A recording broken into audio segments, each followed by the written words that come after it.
Okay, ZBA, we are live. We are recording. Phone lines will remain off. Go for it. Thank you, Matt, and welcome to the work session for the Town of East Hampton Zoning Board of Appeals for March 12th, 2024.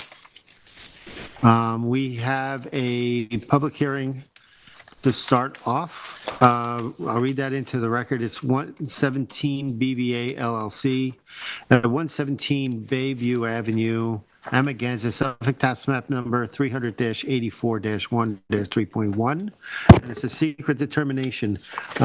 This is a hearing that is to be continued until 3/26.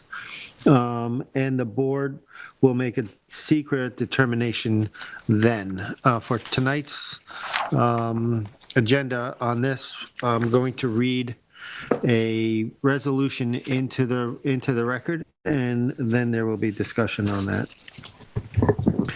It's the Zoning Board of Appeals, Town of East Hampton, in a matter of application of Nicholas Greco, Suffolk Tax Map Number 300-84-1-3.1. It's a resolution to proceed in uncoordinated review pursuant to SECRA. Whereas the Town of East Hampton Zoning Board of Appeals received a complete application, including a short-term environmental assessment form, EAF Part 1, on or about January 5th, 2024, and an amended EAF Part 1 on March 13th, 2024, requesting a natural resources special permit pursuant to 255-420, variance from 255-385 coastal erosion overlay district regulations of the town code, and several area variances from 255-1172 and 255-1110 to demolish an existing 1- and 2-story residence and sanitary system and construction of a new 1,885 square foot 2-story residence and roughly 108 linear feet of rock revetment erosion control structure on a parcel of land containing tidal and freshwater wetlands, beaches, and surface waters. And whereas the location of the proposed action is 117 Bayview Avenue, Amagansett, and more particularly described on the Suffolk Tax Map as Suffolk Tax Map Number 300-84-1-3.1, and whereas the proposed action requires the following discretionary approvals by the ZBA: A, several area variances; B, a variance to construct a coastal erosion structure where the construction of a new erosion control structure is prohibited by the town code; and C, an NRSP special permit. And whereas the ZBA has identified the New York State Department of Environmental Conservation, DEC, as an involved agency, and whereas by resolution adopted March 5th, 2024, the ZBA classified the proposed action as an unlisted action pursuant to SECRA and the regulating provisions of 6 NYCRR Part 617, and whereas the ZBA has decided to act as lead agency and independently conduct an uncoordinated environmental review to determine the significance of the action pursuant to SECRA and the regulating provisions of 6 NYCRR Part 617N. Now, therefore, be it resolved, the ZBA shall act as lead agency and independently conduct an uncoordinated environmental review to determine the significance of the action pursuant to SECRA. Prior to voting, we're going to have a discussion. Council Brian, do you want to address the board? Very quickly, I appreciate it. Thank you for the time, Mr. Chairman, members of the board. Brian Matthews, Curtis, Cooley, and Choron for the applicant, 241 Panago Road, East Hampton. I just wanted to touch very quickly on the concept or the stated intention of this resolution to conduct an uncoordinated review. It's my understanding that there's no rush to have to make that decision here this evening about coordinated versus uncoordinated. The resolution identifies the DEC as an involved agency, an involved permitted agency. They obviously have a particular expertise in dealing with matters such as this. It's very difficult to understand any kind of rational basis about why the town would not want to engage the DEC and their experts in the review of this application to determine what areas may be areas of concern and what may not, how concerns can be mitigated or certain ones cannot. To be perfectly frank and respectfully, I think the only reason why the town would want to avoid engaging the department is that the DEC is that the DEC may not agree with or support what appears from the outset here from the town to be a predetermined desire to have a positive declaration and a DEIS. I think it's an action that to try to avoid engaging the DEC that doesn't really show a hard look or a reasoned elaboration about why certain determinations are being made, which is really the standard that all secret determinations are governed by. So we would urge the board to kind of take pause here and perhaps rethink that and really agree to engage the department and conduct a coordinated review here. We think it's really more appropriate and proper in this type of application. Thank you. That's all we have. Thank you. I will say the board has discussed this matter with council and looked at the pros and cons of coordinated versus uncoordinated review. The board here is all part of that. We understand that in an uncoordinated review, the DEC can still run their own course as to how they decide to approach it.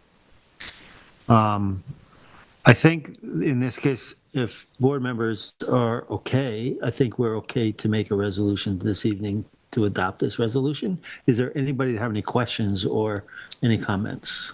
No. I have no questions. Okay. Therefore, I make a motion to adopt a resolution to proceed in uncoordinated review pursuant to SECRA for Nicholas Greco, Suffolk Tax Map Number 300-84-1-3.1. I'll second it. I concur. I concur. I concur. Is it Nicholas Greco or is the Nicholas Greco. It's, the resolution says Nicholas Greco. Okay. So, Let's just state again the date of the continued date for the hearing? there's a continuation date for March 26th. 26, and I'm glad that Brian is here because I just want to make sure that that date is okay with you. Okay, April 2nd is the next. April 2nd? I know calendaring purposes for our office and the client, that would be preferred. I just want to make sure, Samantha.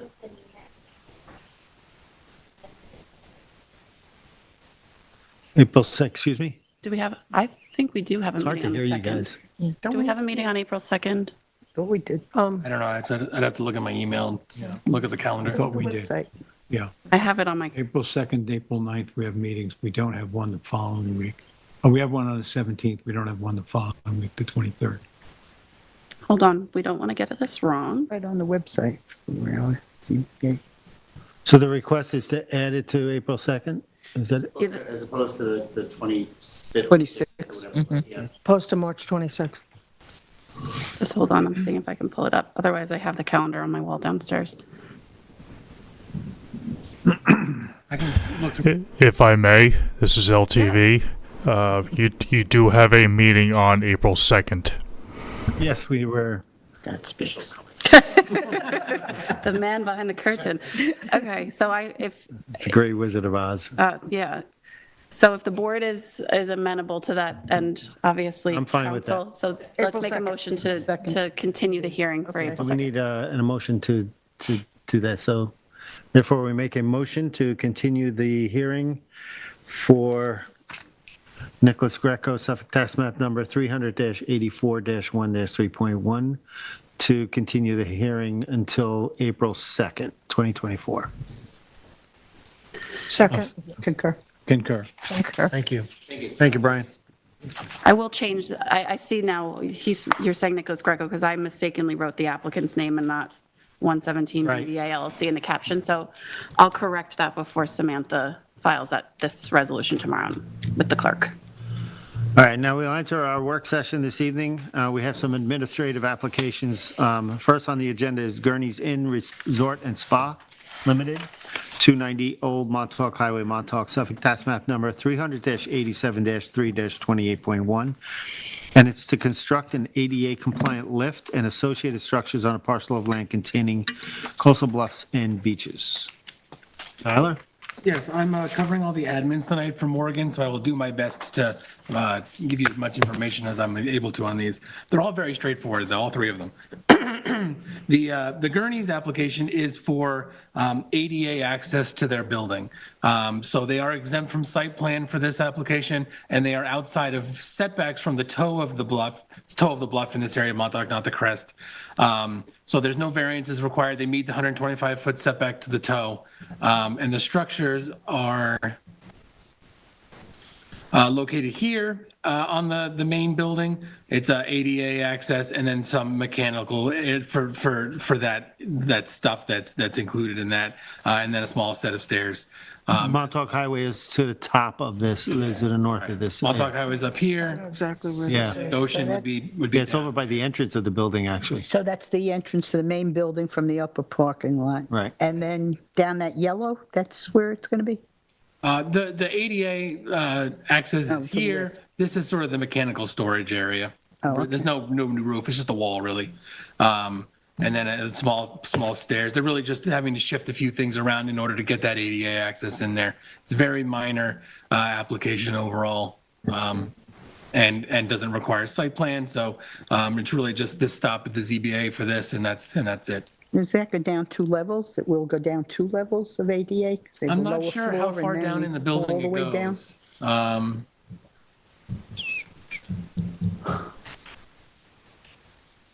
It looks like there's only one level below it. It's the lower So building. you'd be coming in level. from here and then leaving down here into a courtyard of sorts. It's not all the way down to the beach. Yeah, correct. No, I don't think this building goes Yeah, down it- to the it beach. wouldn't be I able The think- to. building doesn't. Yeah, no. it's- But I it's think, too I think far. this is, It's this too is far where the to- ballroom, that's the level where the ballroom is. Right. ADA. And it's just a single story, but All right, I don't have a I don't have problem a with problem this. with this. I don't either. We have a motion? Sure. Now, for the application of Gurney's Inn Resort and Spa Limited, 290 Old Montauk Highway, Montauk, Suffolk County Tax Map 300-87-03-28.1, I make a motion to allow the ADA compliant lift and associated structures to be processed administratively. Second. I concur. I concur. I concur, thank you.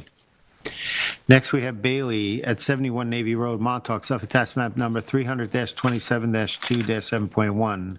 That's to demolish all existing improvements on a property within jurisdiction of freshwater wetlands, and I think we'll approve this one, no problem. Yeah. So this is demolition of the existing residence in order for the town to purchase it with CPF purchases, with CPF funds. This was in front of the board a few years ago to raise the existing residence and make some minor changes. That's obviously not going to happen. They're just going to be demolishing and then selling to the town. So very straightforward. There's really no impacts. Yeah, that's the first one right over the railroad tracks on the left, Correct, on the right? left. Yeah, Right. yeah, exactly. I remember that. Yeah, the ocean would, or not the ocean, the bay would be on the north side of the road there. Okay, I'm fine with that. Yeah, I have no problem with it. Me, I don't either. We have a motion? Yeah. For Bailey at 71 Navy Road in Montauk, tax map 300-27-2-7.1, make a motion to allow the demolition of the improvements on the property to be processed administratively. Second. Concur. I concur. Thank you. Next, we have East Hampton Ventures. It's 26 Fenmarsh Road in Spring, Suffolk Tax Map Number 300-39-1-4. And it says construct a 980 square foot driveway and allow for 591 square foot of clearing within jurisdiction of tidal wetlands. So this is, again, very minor project. They have a building permit already in place for this garage, which is out of jurisdiction. This is their jurisdictional line back here at 150 feet.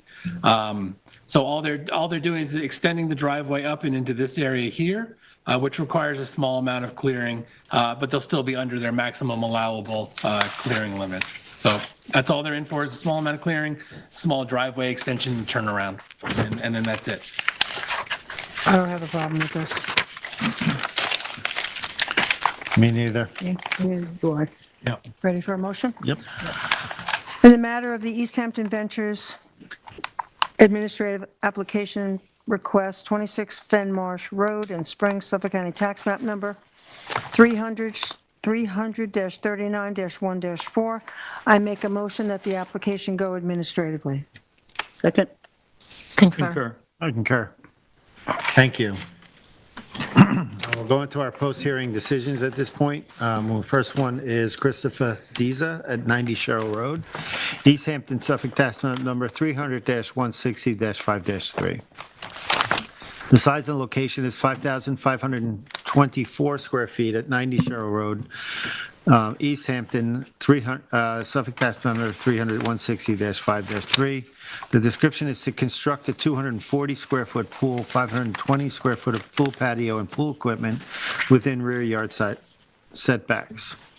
The relief sought is three variants of 10.7 feet, 15 feet, and 7.8 feet pursuant to 255-1110 of the East Hampton Town Code to construct a swimming pool 9.3 feet, a pool patio 5 feet, and pool equipment 12.2 feet from the rear yard lot line.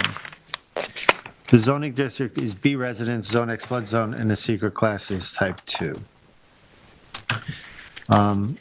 This is in my territory, so I will begin. So this is a lot on Sherrill Road. It's a small lot. Lot size is 5,524 square feet. The original survey that was filed with this application is 3/30/23.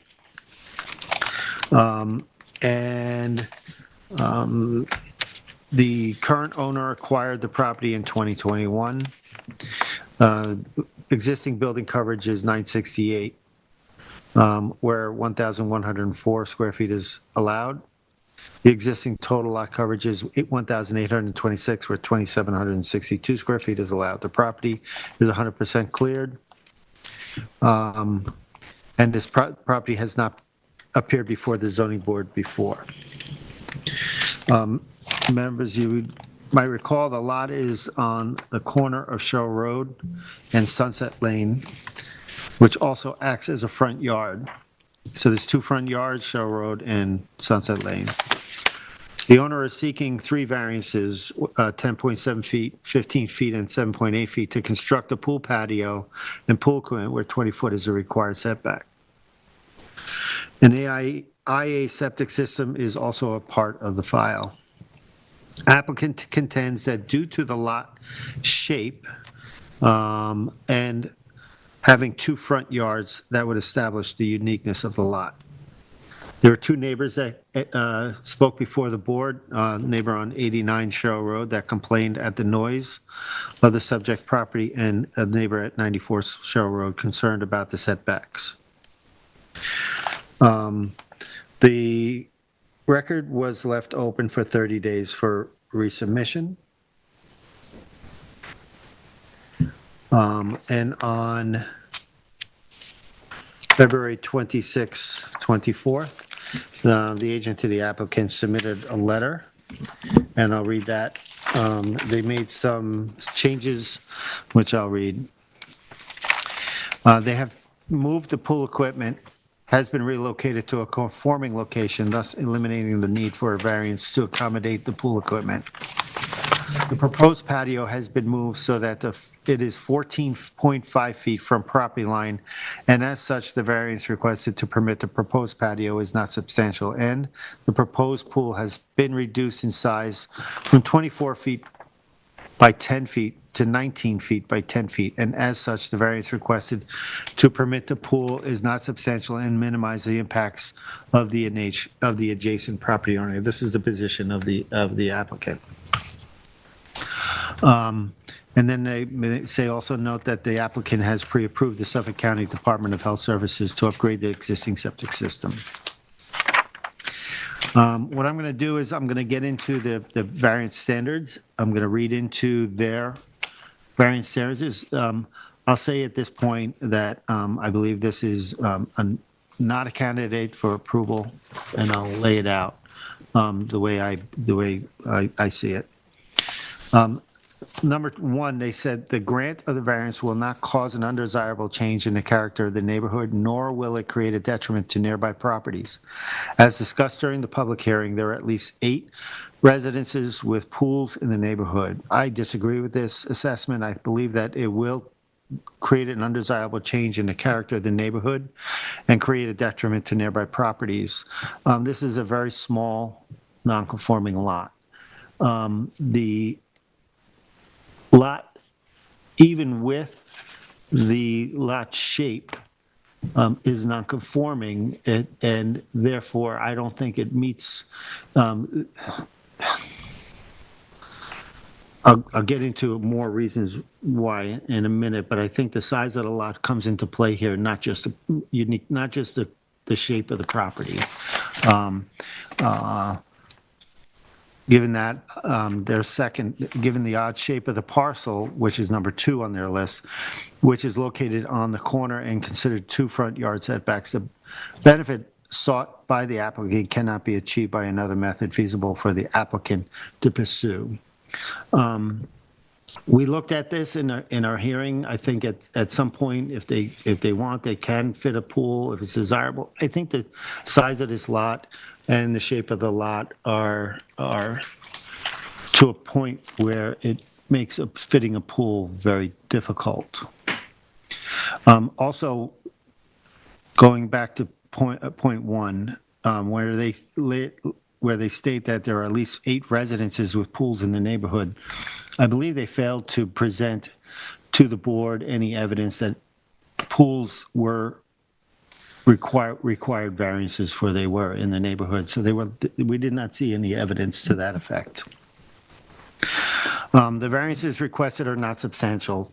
I believe they are substantial, and now I'm going to get into the code, which is 255-8-10, and especially 255-11-89.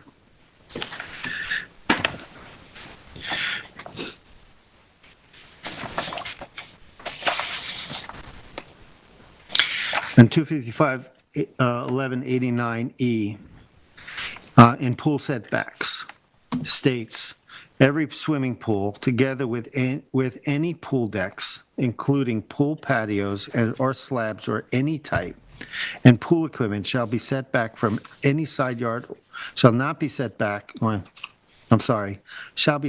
from any side or rear property line, a distance which is twice that required by the provisions of 255-1110 for an accessory building or structure on the subject lot. It goes on to state the requirements for obtaining even a building permit, and it's a very stringent requirement. The requirements are that the property has to be staked out the stakes has to be staked out on the property and on a permit prior to the issuance of a building permit. I believe the intent of this code is very strict, and I think that that this particular lot in size and shape does not warrant the granting of this application.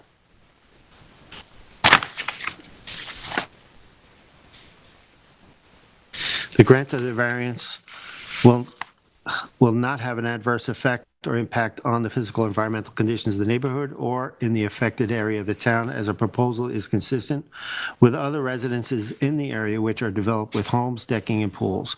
To the extent that the applicant will upgrade the septic system, the proposal will improve the environmental conditions of the neighborhood. I do not find that the upgrading of the septic system is enough nexus to approve this pool based on its size and shape. And the difficulty causing the applicant to request an area variance was not self-created. As discussed, the variances sought are requested due to the odd shape of the corner of the lot and constraints imposed by the 2 front yard setbacks. I too believe that this is a self-created hardship. I think the owner, when purchasing the lot in 2021, knew of the constraints on the property and the shape of the property, and therefore his request is self-created. So with that, I'm going to recommend we deny this application. Next. Denise, you want to go? Okay. I am in agreement with Chairman Deline. I believe that this small non-conforming lot, which is only 5,524 square feet, I don't think, and 100% cleared. I believe the size and shape does make it very difficult to put a pool in, but that does not meet the threshold for grant of the variances. It will create a change in the neighborhood. And these are, even with the changes, very substantial variances. And given the impacts of the two neighbors who were concerned about the setbacks, I don't think this is in keeping with the variance standards. Without repeating everything that's already been said, it's a self-created hardship. And the most important thing to me is I think that it will cause an undesirable change in the character of the neighborhood. They're just not, in my mind, meeting the standards for the grant of this variance, and I'm denying it as well. Thank you. Ed? Thank you. I'm going to refer to the letter of February 26th as well, along with the chairman. I found a lot of reasons to be positive about the effort made by the applicant. I think reducing the size of the pool was an effort. I think moving the of pool equipment was an effort. I think the septic system is a major plus. They talked about removing the miscanthus. And let me say, I think overall, it's a reasonable request to come in and ask for an average to small pool on a piece of property. However, I think that the neighbors that did speak up, there was a concern about noise from neighbors. There's also the concern about establishing a precedent in the area. You've already mentioned, Mr. Chairman, about other pools, but we don't know how directly they would apply to this particular application. I think that one of the things that was important for me to was to ask myself, as you pointed out, about what are we approving if we start to approve a variance on a pool location. The double setbacks are there for a reason. And a lot of times when we are dealing with these, I ask myself, what was the legislative intent of the document when it was first filed? In many cases, we can look and see that a pyramid violation might not actually fall within the realm of what they really had in mind when we were looking at it. But here, I think it's very clear that the legislative intent was to protect neighbors from being as close to property and close to the property lines that we'd like to allow. And I think noise is a major one on every time we look at a pool. We ask ourselves where the pool is. So there are occasions where I might approve a pool that still required a variance or had some problems. But if I look at what was the intention of the document, I say to myself, well, this was beyond. In this case here, this is beyond, the immediate needs. In this case here, even though I found, as I stated, several very positive aspects of the application, I think that there was an effort to try to address some of these other concerns we had. In the end, a pool in this neighborhood that close to the property line was a problem. I said at the hearing that while it was a moderately sized pool, not all properties can get a pool, even if it was desired. I think the point that you made, Mr. Chairman, that when you purchase the property, it comes with a certain amount of baggage. Every piece of property has conditions. And I think this is just something you have to be realistic about. So I'm going to agree with my board members and deny this. I will say that I think that most of what happened here was an effort to try to find a way to put in a reasonable sized pool and have it happen. I just don't think on this property, given its location, it's one I can approve. So I am going to deny this application as well.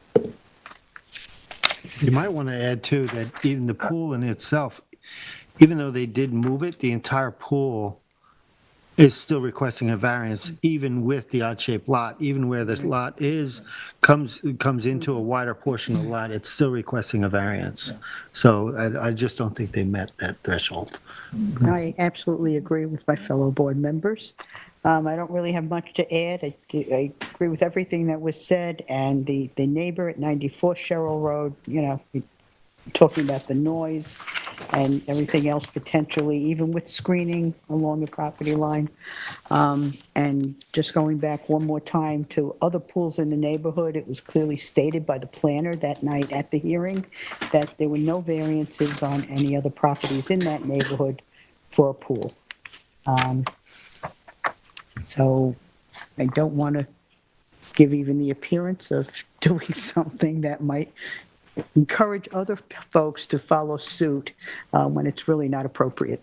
So I too am denying this application. Thank you. Jane? Yes, thank you. So I just want to clarify between the survey that we looked at the hearing, I'm just looking at one particular corner of the pool, and there's like a little bit of deck around it. And that was a 9.3 distance from the lot line, which was, I think, a 45+% right variance. Now, different than what the letter says, as I look at the same spot on the new survey, I see the distance is 10.6 feet. So that, to me, even with the reduction in the overall, I guess, dimensions of the pool, I don't see that the variance request for the pool has been reduced materially, and it's still over 40%. And so I see that as a very substantial, very material ask for setback relief, which I don't believe meets the code. If I may, I'll just go through so I'm in agreement with all the board members to deny. I'll just go through quickly how I have a take on the standards. So will the benefit outweigh the detriment? Having a pool, I've heard this board say before, might be generalized as a benefit, and it will satisfy wants and desires, but constructing a brand new pool where there wasn't one before that doesn't conform with setbacks, especially one greater than 40%, is not the detriment outweighs the benefit. And as I've heard the board say before, and I agree, a pool is not really a need, it's an amenity, and there I don't think that relief it should be granted on the standard. Is the minimum variance necessary? No. The board's seen applications for pools on small lots, and people have been creative. We've seen people do plunge pools. There was still, I think, a chance to even have a smaller pool closer to the house, more that could have maybe met setbacks. So I don't think this is the second one necessary. I don't think this alleviates difficulty for the reasons I said before. The applicant really didn't satisfy their burden standard to justify the substantial variance, and they haven't shown anything to establish that the pool will not create new disturbance to the neighbors and others in the neighborhoods. You've already mentioned the letters.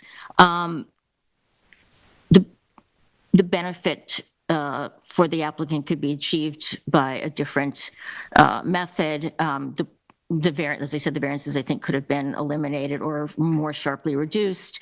It's very substantial. And this is, I also agree completely, this is a self-created difficulty.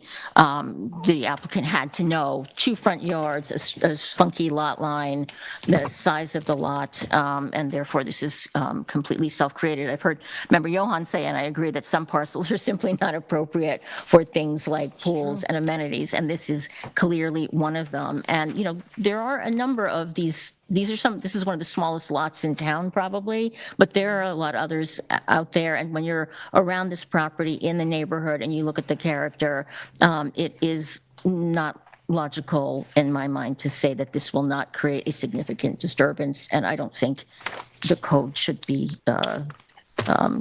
avoided on this. Thank you. So, Counsel, we good? Got that? Got it. Is it enough? I think you covered it. Go ahead. Next, we have Leslie Reckler at 257 Gerard Drive in Spring, Suffolk, tax map number 300-42-2-19.2. The size and location is 37,982 square feet at 257 Gerard Drive, Cape Gardner, Lot 27 and part of Lot 26, map number 1192, Springs. The description is to demolish the existing residence and associated structures and construct a new 1,685 square foot, 2-story residence with 485 square foot decking, a 417 square foot porch, reconfigured driveway, and a new sanitary system on a parcel of land containing freshwater, wetlands, dune land, and beach vegetation and beaches. The relief sought is a natural resources special permit pursuant to 255-420 of the East Hampton Town and any other relief necessary. Zoning district is A2 residence, AE flood zone, and the elevation 10, and the secret class is type 2. And Denise, I think this was in your... Yes, thank you. Yes, it is. This public hearing was held on January 23rd, 2024, and it was represented by Britton Bistrian. There is, the survey we are referring to is April 6, 2023, and I think that was what the record was left open for, because there was a coverage error on it. It didn't take into consideration that, I believe, the area of the driveway. Right. So that's been rectified, but that is Right, that's the correct. updated survey. Okay, so I'm good with that. There's also a letter from Kelly Sharp dated received January 22nd, 2024, in the record in opposition to it, and I believe she was a caller as well. There's a letter from David Rhodes, TF Engineering, dated January 23rd regarding the septic system. There are elevation plans dated 5/3/23 and building plans prepared by Plot 1 dated received 12/15/2022. What currently exists is, as already stated, a 394 square foot residence. There's no CO. Property predates zoning. The same family has been the owner for over 60 years. And if anybody visited the site, they know that this residence is in severe structural condition. There are many non-conforming issues here. It's non-conforming to minimum size, it's non-conforming to FEMA height restrictions, it's non-conforming to property line setbacks to the south, pyramid law to the south, it's non-conforming to coastal erosion hazard line. The septic system as well dates back to like the 1930s, so we can actually all assume there really is not a septic system. The IA system that they are proposing to install will be eliminating, well, no, let me get back, I'll get back to that in a second. I want to get back to the fact of the nonconformities, because this application is actually eliminating a lot of the nonconformities, both federally and by the town code. And in terms of the clearing, it is more conforming to the HPOD regulations and reduced from the existing conditions.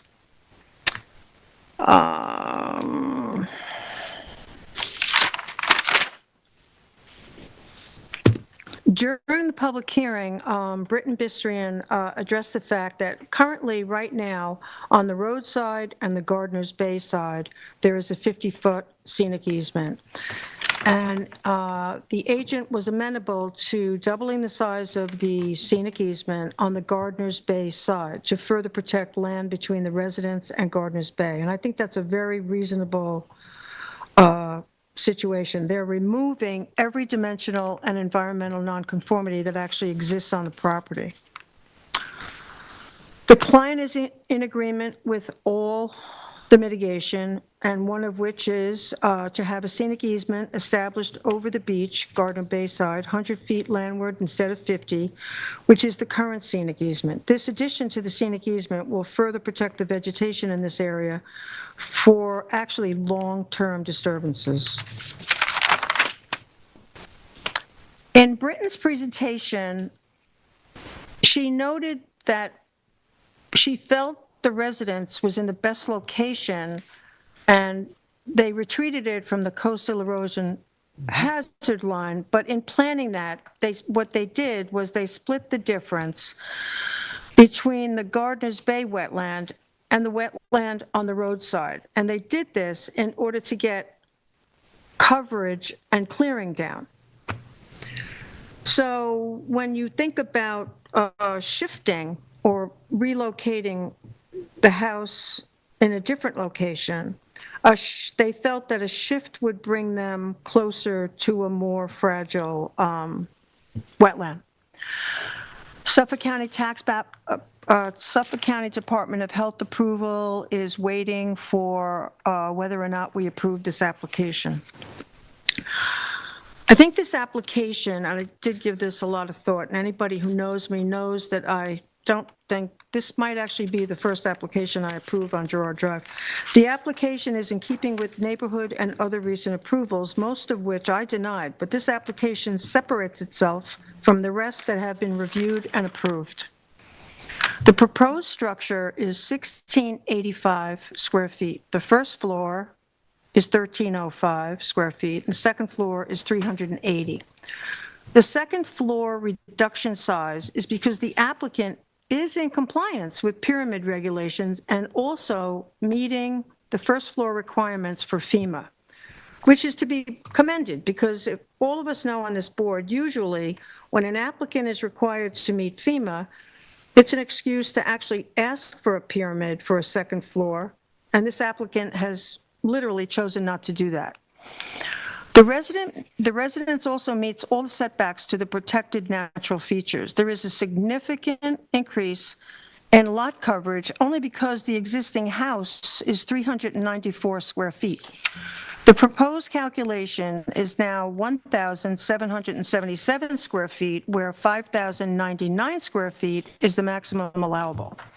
And the total lot coverage is now proposed at 3,959 square feet, where 15,151 square feet is allowable. The issue of clearing has decreased from 10,463 square feet to 7,868 square feet and added the revegetation. Since there is a septic system, if you could call it that, I think that there has been a tremendous effort on the part of the applicant to deal with the environmental constraints of the property. The septic system dates back to the 30s, and upgraded septic system will only benefit the site. Since the applicant has agreed with the recommended project conditions, they should as well be incorporated into our resolution if this is approved by my other board members. For all the reasons stated, I am approving this application. I think the standards have been met for 255-551 and 255-540 of the town code, and I'm approving this in its entirety. Thank you. Ed? Thank you, Mr. Chairman. I'm going to go through some of what was already been said, but this is an important, when we're on Girard Drive, we know, as you stated, Mr. Vice Chair, that we are very concerned and we take these very seriously. Several things that influenced my decision. It's just an NRSP. There are no variances required on this project, which is somewhat amazing given the sensitivity of the lot and where we're dealing with, and especially coming to FEMA. We did get an updated survey on 125, and I want to refer in a minute to this TF engineering note that we got. The clearing is going to be reduced, as was pointed out. The total lot coverage is, it's being reduced, and it's going to make it come into conformity with HPOD regulations, which I thought was a very good positive thing. The coverage in total is being reduced. The house is going from a cottage of 394 square feet to 1,685, but I don't think it was realistic that 394 square foot cottage was going to be rebuilt. The house, was pointed out, is in serious disrepair. I did visit the site. I witnessed the same things that the vice chair did. I think that the TF engineering letter of January 22nd, 2024 was important. There were several things pointed out. And one of the questions here was that with the septic system, there is a proposed perimeter retaining wall. And how do we go about justifying that, and how will it affect the neighborhood?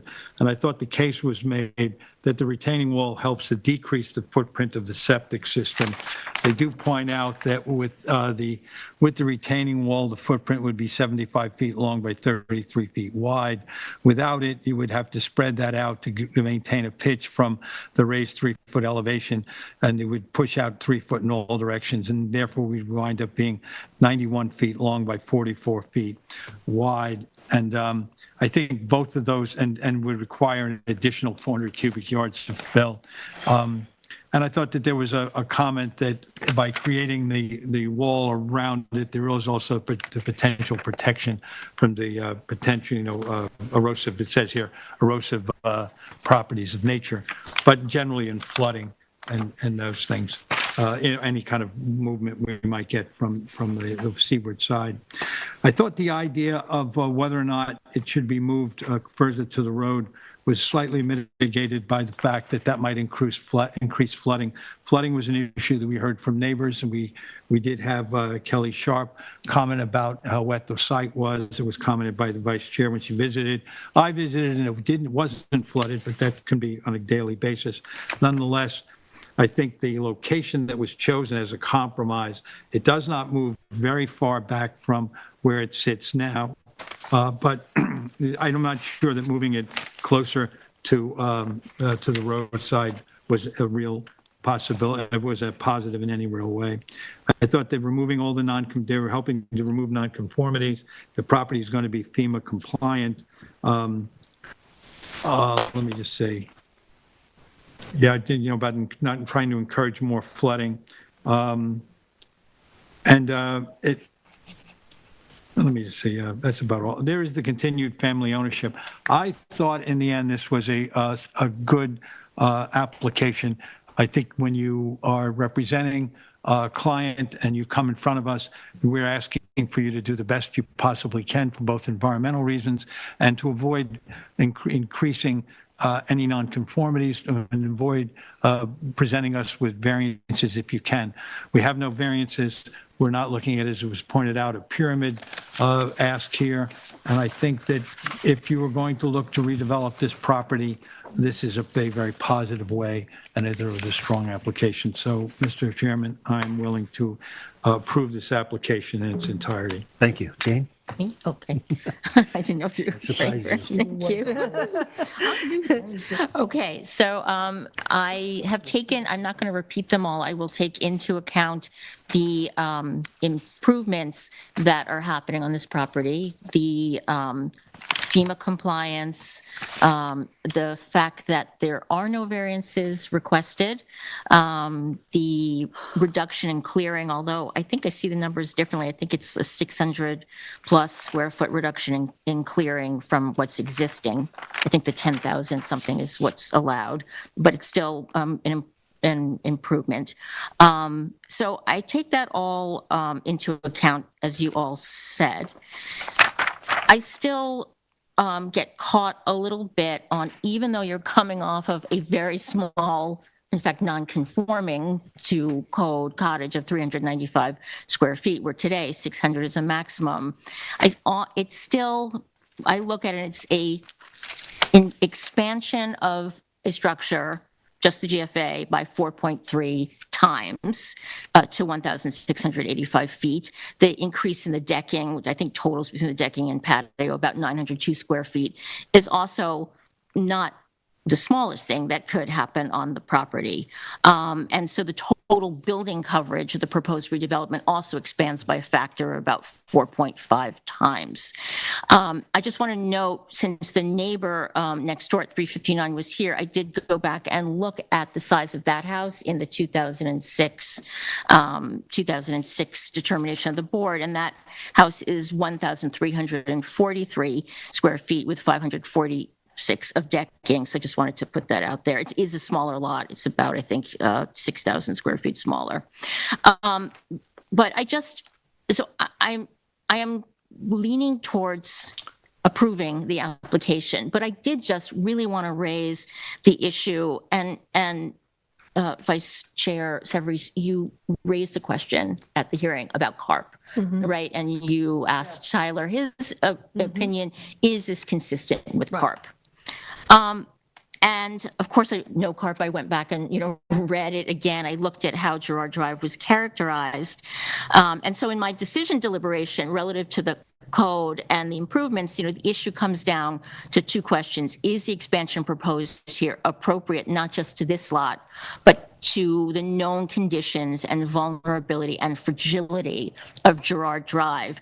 Is it appropriate level of new development when considering the longer-term risks to the area? But we had learned that 40 feet of erosion had taken place in 20 years. Yeah, I don't think it's not logical to think that the same, another 40 feet could happen in 20 years or even more.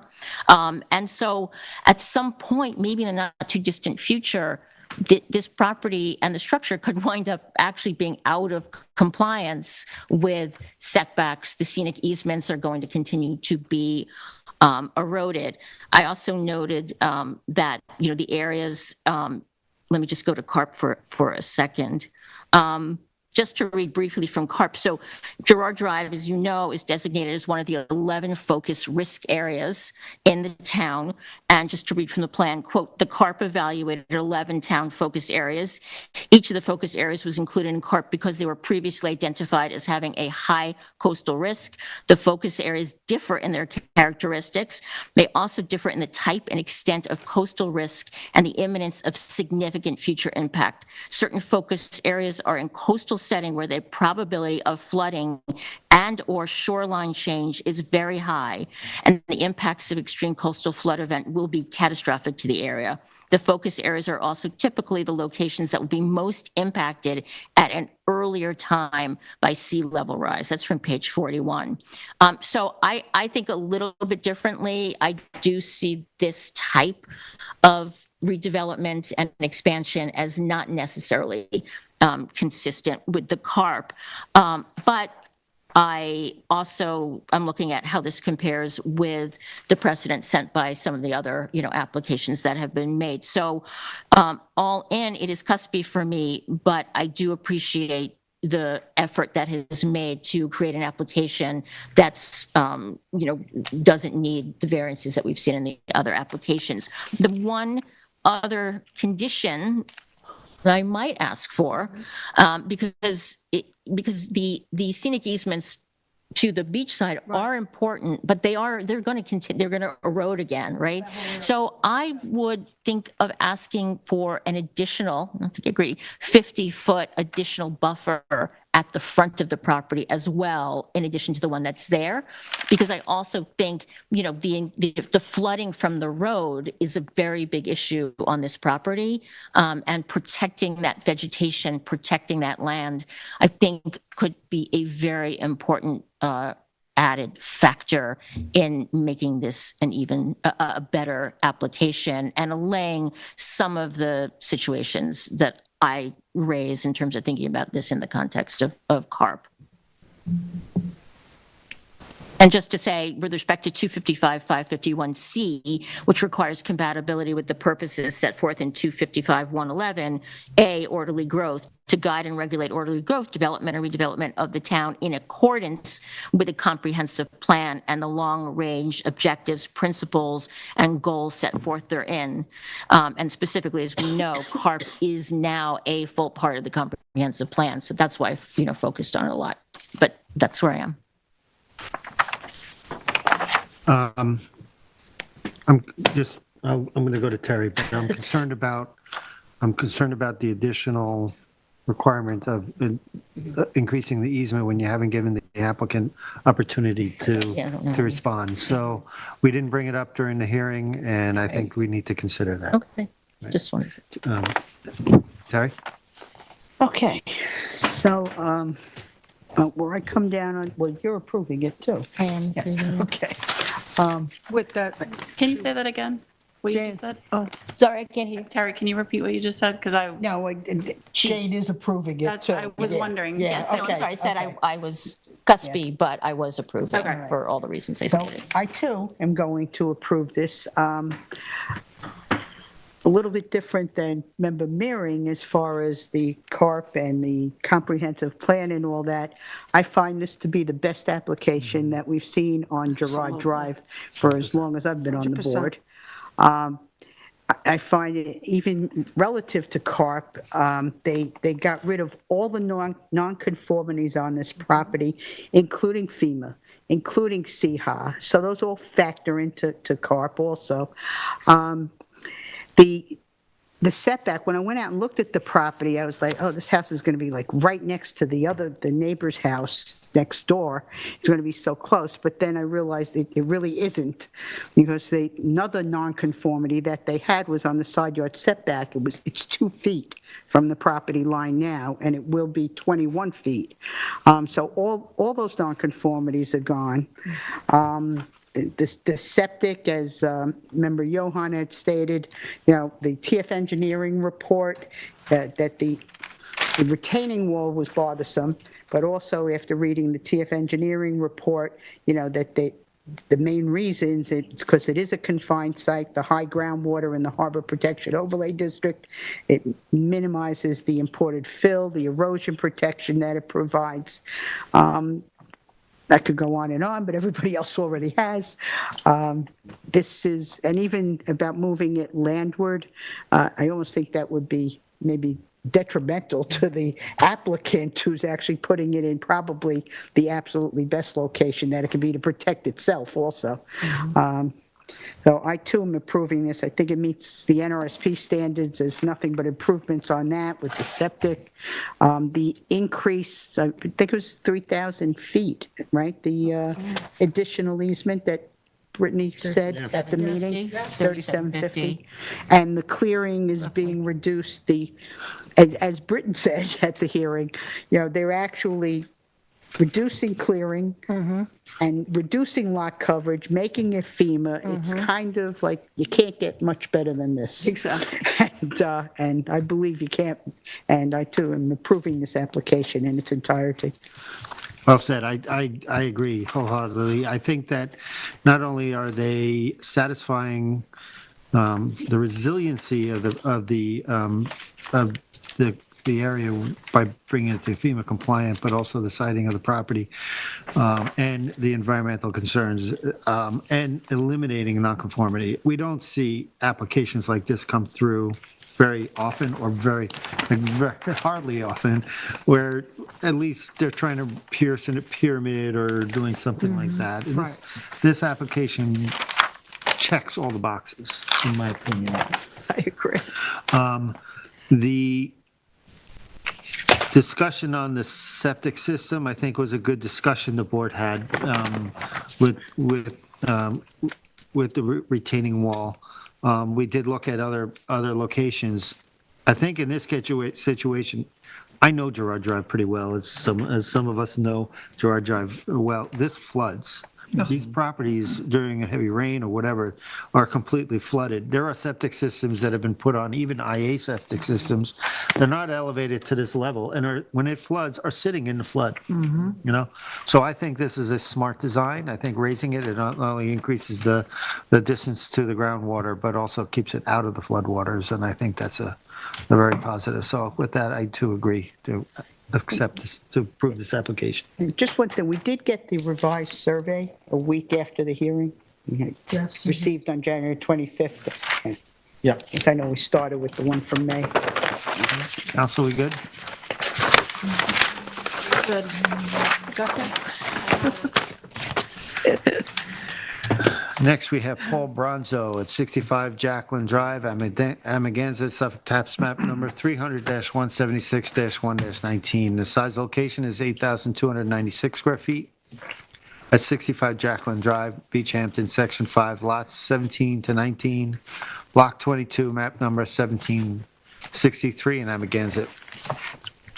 The description is to construct a 555 square foot second story addition and an upgraded sanitary system on a parcel of land containing freshwater, wetlands, duneland, and beach vegetation.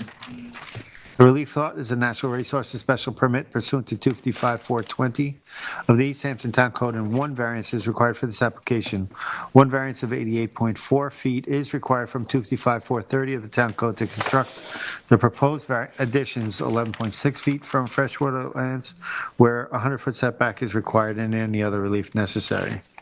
Zoning district is B residence, AE flood zone, elevation 10, and the seeker class is type 2. And Member Mehring, this is in your It is, thank you. Yes, so Bronzo 65 Jacqueline Drive, I believe the house was built in 1965. The public hearing, which was originally scheduled for January 9th, that meeting was canceled for weather, so we heard the hearing took place on February 6th, 2024. Britton Bistrian spoke on behalf of the applicant, and the project engineer, Drew Bennett from DB Bennett, also spoke, especially with regard to the septic system and the proposed drainage swale design. The architect for the project, Bruce Sisko, was also present, though I don't recall he spoke. The survey used, I believe, is dated February 4th, 2023, and the plans in the public hearing file dated 11/4/2022. No members of the public spoke or sent comment as part of the public hearing. Again, for context, just want to go back to this lot. The current existing house GFA per the TAM is 1,150 square feet, and a 555 square foot new second story or partial second story expansion is proposed. The lot area at 8,296 square feet is similar to many lots in Beach Hampton or the dunes of Amagansett. This parcel is a pre-existing non-conforming to B residence zone, and it is 58% substandard, undersized to the current zoning minimum of 20,000.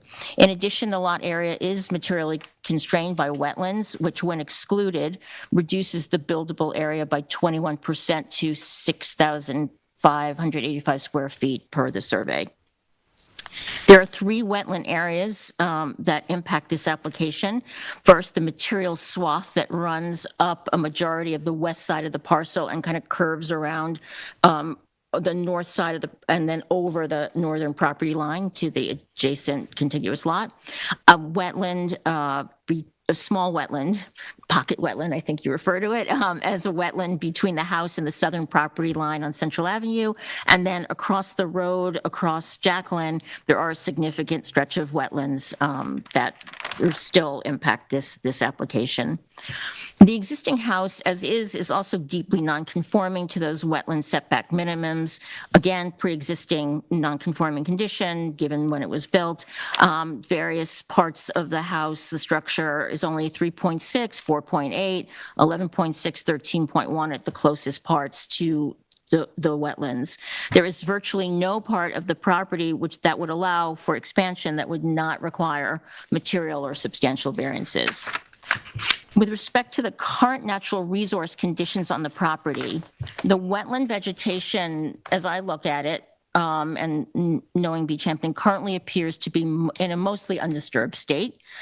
In addition, it's important to know the entire south side or part of the property, maybe about 30% of the depth from central, contains sandy, modestly undulating duneland, as well as mature species that truly define and are crucial to the authentic and distinctive character that has defined this neighborhood for decades.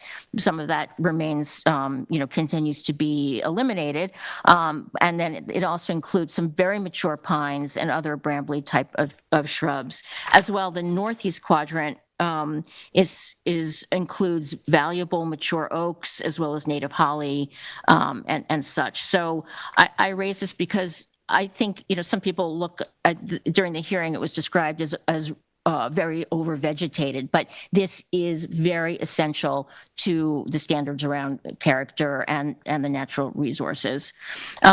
It's of some concern about how this additional development will degrade these natural resources that provide environmental benefits, as well as being essential to the fundamental character of the neighborhood. Visually to the neighborhood, the current house presents as a two-story already, and although the house was constructed prior to FEMA guidelines, it's interesting that the current and entire first floor GFA is elevated, and I think already does meet FEMA, and the ground level houses, as we understand it, a garage and storage. And according to the applicant's agent, there's no living space down there, and the first floor living area cannot be accessed from that ground floor level. The proposed 550 square foot new addition will be constructed and I appreciate this, fully within the footprint of the roof area of the existing structure. But however, officially, it still requires an 88.4% wetland setback variance. The peak of the roof will reach the maximum 30% height allowance in the B residence zone. And here we have no pyramid variances required or requested, mostly because the structure really sits in the middle of the lot. So the whole project sort of benefits from that. The proposed addition is a 50% addition that will expand GFA to 1,670 square feet, and that is just, I believe, 2 feet below the maximum allowable expansion per the permitted cap for approval of non-conforming structures per 255-860.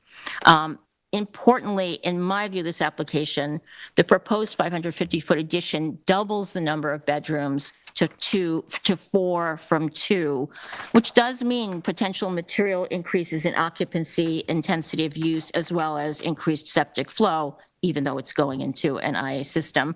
The new IA septic system replaces decades-old sanitary cesspool, is a good thing, but I believe it's required by the scale of the additional development and therefore cannot formally be considered mitigation. Though a 1,670 square foot house relative to Hampton standards may sound modest, it is a maxing out on this lot, and a lot that, excluding wetlands, as we said before, is about 6,585 square feet, located only 11 feet from the edge of wetlands, and a sanitary system positioned just 15 feet from wetlands. So it's not clear that this can be considered appropriate to the parcel, and not necessarily clearly meeting NRSP and variance standards. Again, I appreciate expanding on the top, going for that, rather than a demolition and a redevelopment, which I think would have been more disturbing. But, the issue becomes, if the majority of lots are to increase their GFA by 50% or the maximum allowable GFA and increase bedrooms or occupancy significantly, that will potentially degrade the characteristic natural resources to a major extent in the neighborhood and create a density inconsistent with the intent of zoning, and create environmental and natural resources degradation, increased flooding risk in a time of rising groundwater and storm threats.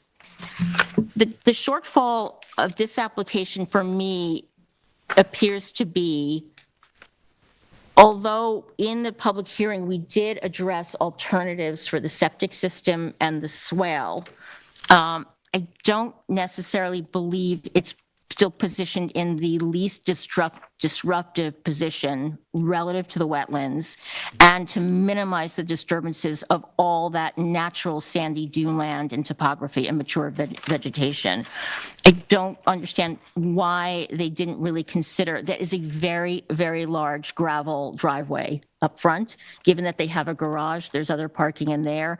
I am not clear why they did not consider using a large part of that already disturbed area to potentially site the swale, or even be able to adjust the position of the septic system. And in terms of the variances, I think it's mixed. Given will it create an undesirable change of character? Given the setback from the neighbors, doesn't need pyramid risk, I think the immediate risk is low. However, maximizing development on a fragile and substandard lot is inconsistent with the decades-long and well-documented character of the neighborhood. Can the benefits sought by the applicant be achieved by a feasible method other than a variance? No. There is no likely place to expand the property that would not require variance. C, is the requested area variance substantial? Yes, it is nearly a 90% variance. D, will the variance have an adverse effect or impact on the physical or environmental condition of the neighborhood? Yes, to some degree, by adding 2 bedrooms, doubles occupancy, could intensify use patterns just feet from the wetlands and the precedent setting that I referenced already. And then whether the difficulty causing applicant to request an area variance was self-created. I believe long-term owners is this one, they often see, they've been there for 30 years, they often see their needs change over the course of decades, and so that is not something I believe this board thinks of as self-created in a way to warrant alone the denial of the variance. You know, people who buy houses 3, 4, 5 decades ago had no or tiny children, and now they have children with their children. They want to accommodate them. So with respect, preservation of natural resources, are all structures and uses located so that no natural resource feature or system designated will be diminished in size, polluted, degraded, or lost or placed in peril? I cannot conclude the answer is yes, based on what I've already talked about. The risk under the standard is already stated, as I already stated, doubling the bedrooms and the occupancy. And I think that the way the swale and the septic system are positioned is likely to not minimize the degradation to the natural resources. So all in, I am not getting over the hurdle to approve this application. Thank you. Terry? Okay. Thank you very much for that thorough report. Actually, I was on the fence back and forth on this one quite a bit. And ultimately, it did come down to some of the things Member Meering mentioned. The things that disturb me are, as were listed in the TAM, any construction could contribute to the gradual elimination of the parcel and the area, increase in runoff, ability to have screening between neighbors. The swale, I'm not convinced that's going to do it for protecting the runoff and the property.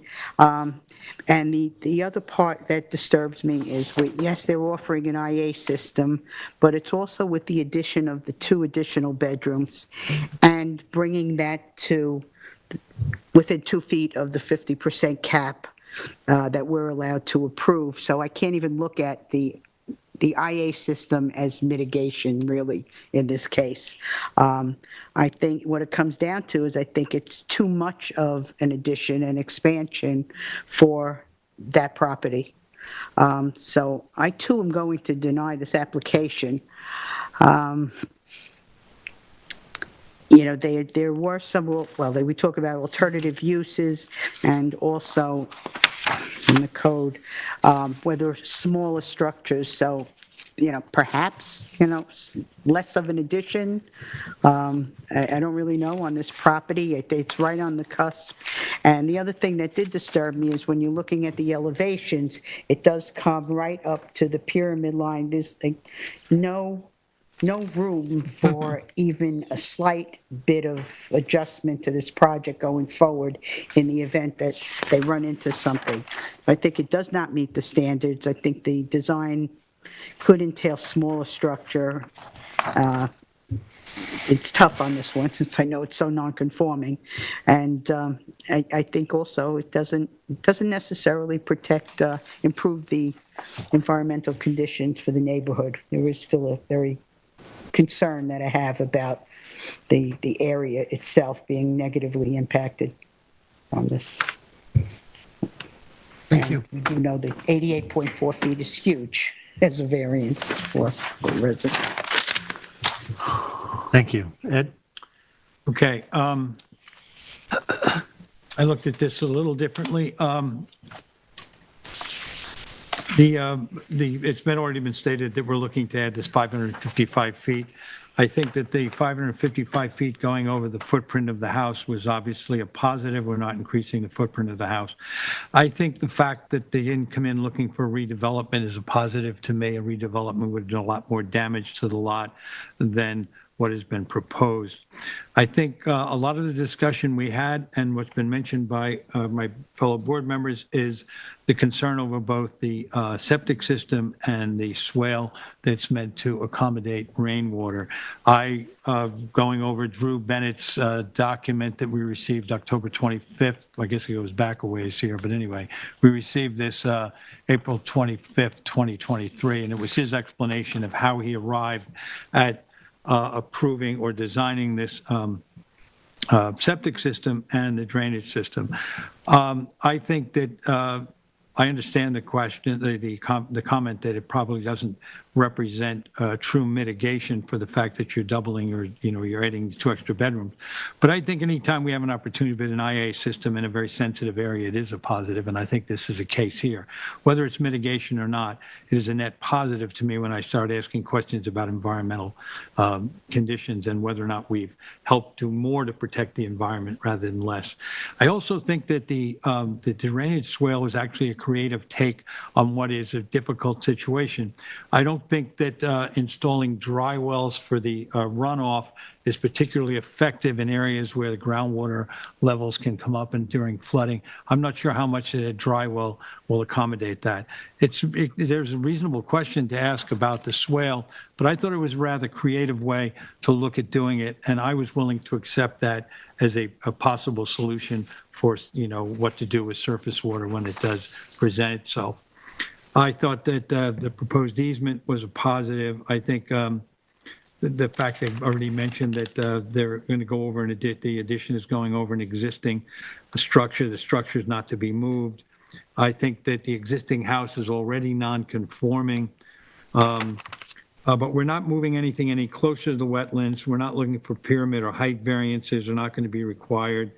And I think a redevelopment would have been more destructive.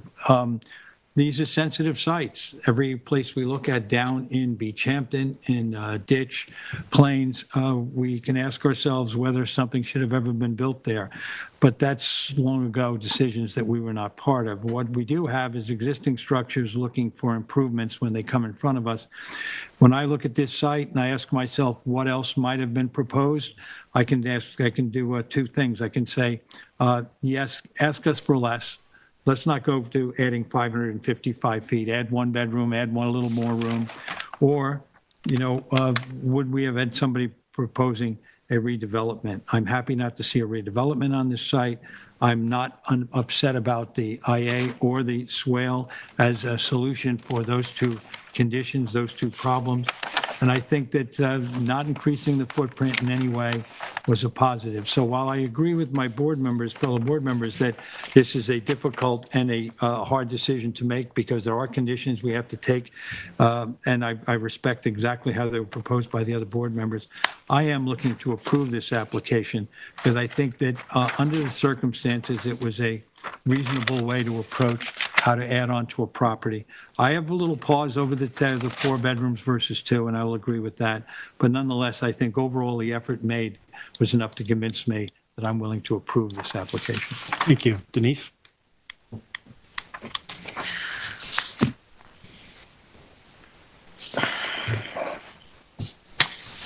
I think for me, I took a lot of time with this application. I actually did an approval decision and a denial. And I compared the 2, which is the way my brain works. So you just have to deal with me. But for me, just to get to the crux, because there's been a lot of tests, you've all presented how you feel. And for me, the issue for this application is the increased intensity of the use. As Member Mehring pointed out, when you break down the wetlands, we're really down to a 6,858 square foot site. So increased construction, we all know, could cause an increase in the surface runoff, reduce the duneland character of the area, and cause elimination of natural features over time. I've been to this lot at least 3 times. I wanted to go this weekend again, but I didn't have the time. But this lot, to me, represents the character of this entire neighborhood. And I think maxing out in an area like this, you have an area where, 400 lots? All in, probably. All in? Yeah, if you, And if everybody, all substandard, all, small lots, predate zoning, if everybody maxes out their property, it is just going to be game over for this area. And also, the increases in the future can really affect the entire environmental protection to this entire area. So we know a lot more now than when these cottages were first built. The 555 square foot addition increases the gross floor area of the residence to 1,670 square feet, where 1,672 square feet is possible.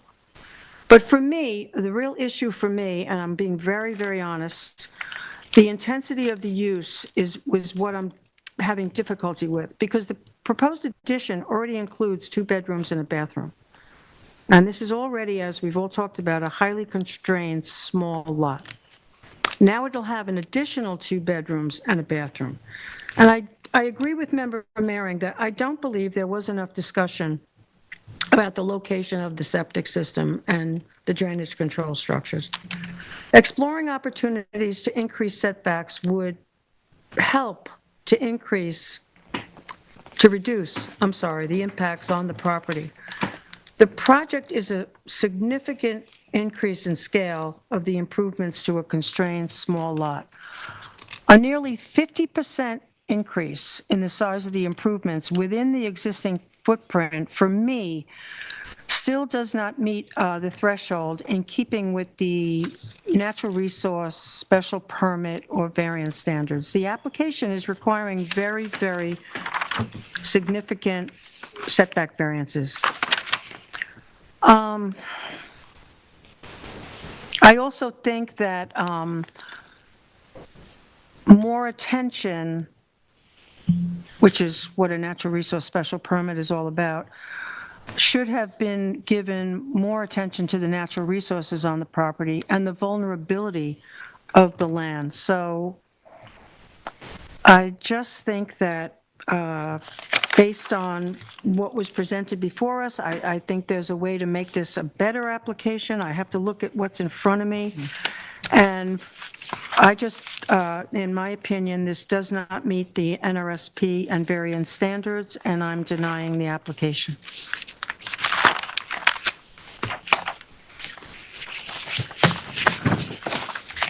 Okay, I'm going to take this, number one, from an environmental standpoint.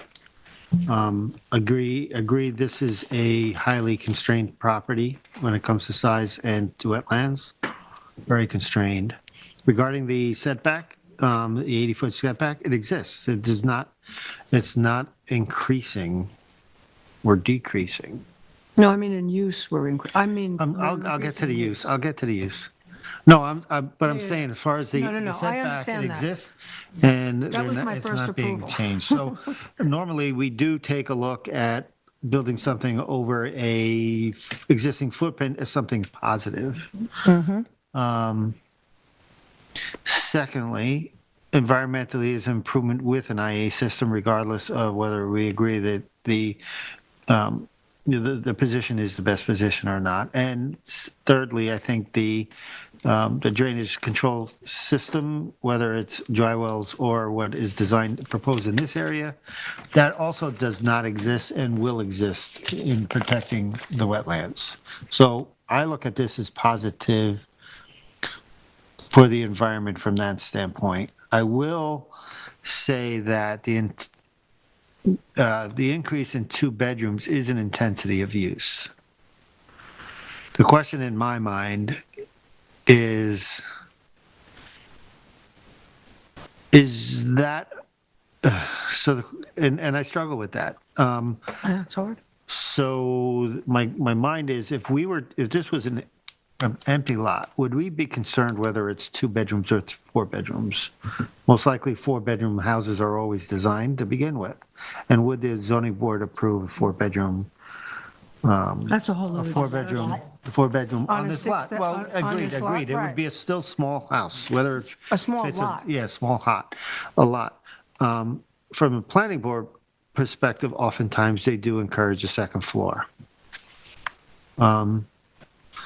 So for me, I look at this as your NRSP standard. Do I see a degradation of wetlands, or do I see a degradation of the natural resources? And I'm struggling to see that when I see an environmental benefit overall. I still will say that I struggle with the two, with the intensity of use. I also would agree that the driveway could have been smaller. But overall, I think that environmentally, I think there is an improvement, and I agree with Member Johan that I think I would, based on the environment, what I see environmentally, as this is a benefit to this project. And oftentimes, we as a zoning board do. Is it, the maxing out is an issue. I think you're going to max out, I think on this property, based on its constraints, you're going to max out no matter what.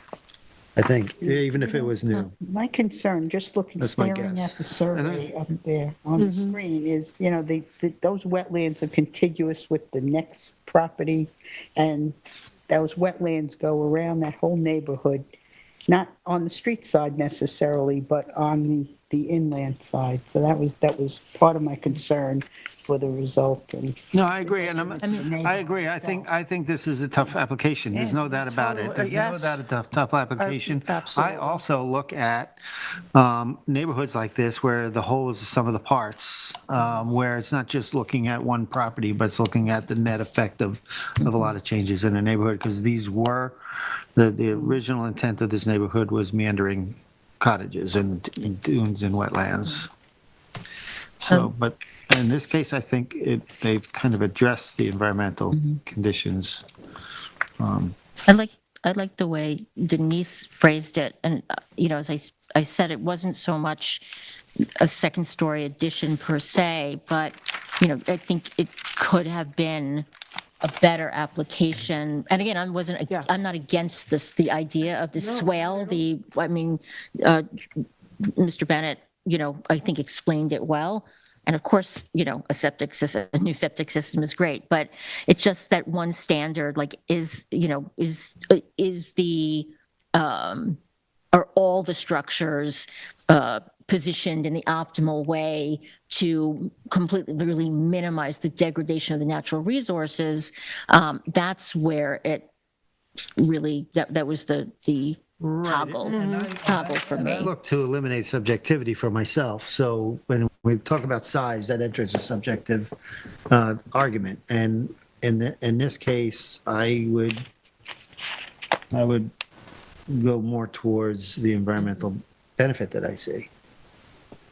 See, I see it as exploring opportunities to increase setbacks is what would reduce impacts on the property. And again, for me, the big issue, That would be a redevelopment. for me, in the this big case. issue was the intensity of use. You now have 4 bedrooms, 2 bathrooms on a lot that's relatively, like, as Member Mering pointed out, with the elimination of wetlands, like 6,800 square feet. I agree. It was not an easy determination, Intensity of use is an issue. and thinking of the future, and what we approve, and looking down the road, I think, nobody likes to use the word precedent, so we'll use a different way of saying it. We'll say change the pattern of environmental protection for the future, because everything we do, especially in this area, affects someone else. It's that. I will say that even though 255-111, or I think it's 25111, orderly growth, implies that there's growth, right? So I think we have to, as a zoning board, look at whether it's orderly or not. And that, and Not is just it? growth. Some slots are just not I agree. I agree. acceptable I for, agree. when I was in a situation like this, I bought a lot that was more appropriate to my needs. But I think we've gotten to this mindset where, well, this is where I am, this is where I want to stay, and this is what I want to do, not really taking into the constraints or the vulnerability of the land. the orderly growth goes toward the growth of the neighborhood also, not just an individual property. Right. I think that's the intent of Yeah. the code. That's correct.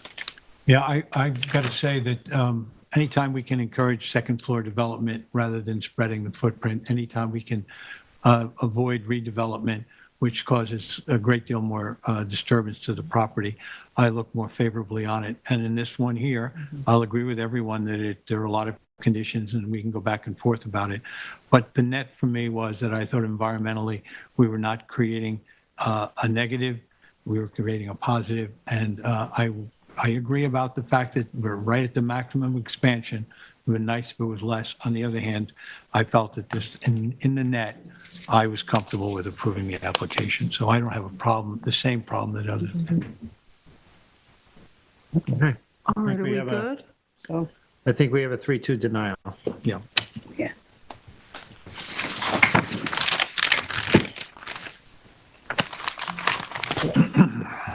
So we have a 3-2 denial. You okay with that? Yeah, yes, I got it. I was just wondering, just want to confirm that the board was reviewing the plans that I thought I had in my notes were 4 bedrooms existing and 4 bedrooms proposed?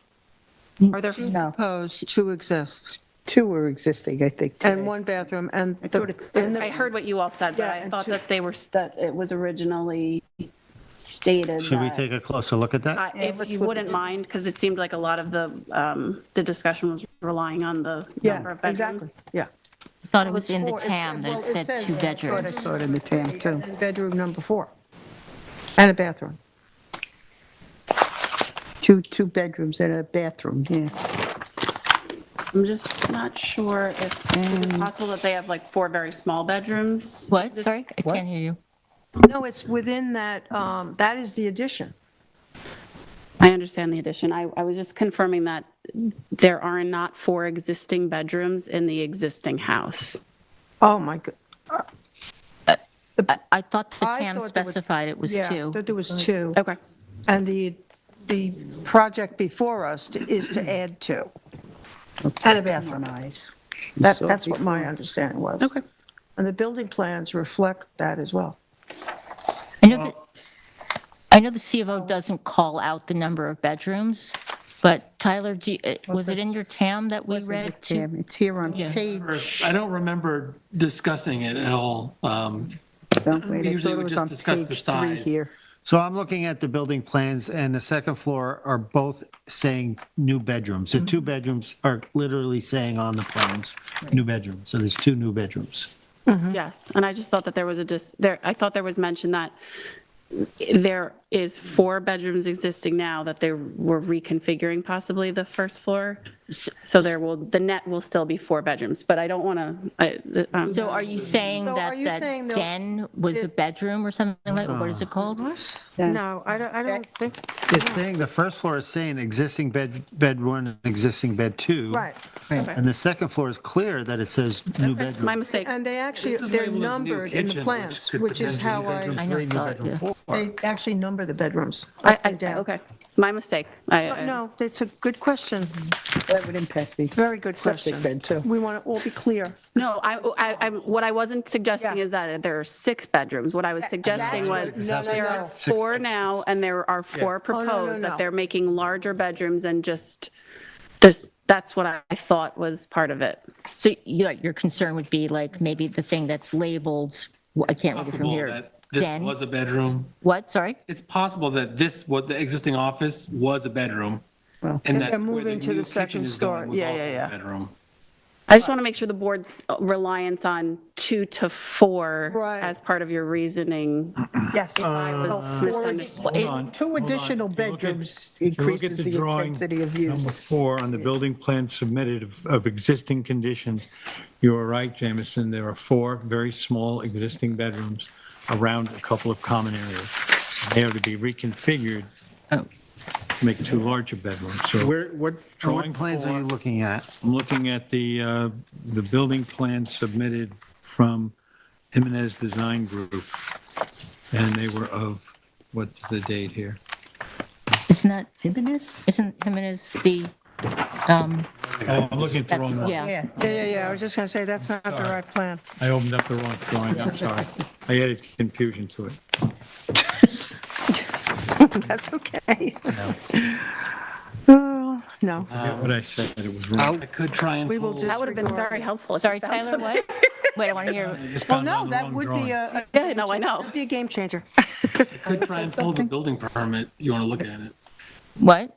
I could try and pull the original building permit if you want to, and see if it's in there. Is it in your existing conditions document? I thought I saw it somewhere in there. The building part is in there, so it's technically referenced, but the specific plans are not shown. Yeah, sometimes, back then, they didn't list the amount of bedrooms. Right, but the actual building plans might be in there. I can certainly look for them. I mean, it is true that the original, a lot of the original small houses in Beach Hampton had Good question. more bedrooms than you might think because they were small. Approve 6 Right. bedrooms. But I was relying, don't have it in front of me right now, I was relying on something in the public hearing file that talked about it as a 1,000, what is it, 1,115, whatever the number is for it. But to Jameson's question, which is a very good one, if you look at Bruce Siska's proposed plans, A1, period 02, Yeah. it shows the first floor plan and the second floor plan. And clearly, it's indicated on the first floor, bedroom 1, bedroom 2, bathroom. Existing, it says existing. Existing, yes. 3. Office, existing, living room, dining room, kitchen, pantry. Yeah. And then, the way I'm understanding this, the second floor plan, 2 bedroom, 3, new bedroom. stairwell hall, bedroom 3, bedroom 4, bathroom 2. On this plan, so we can actually reference that in the decision.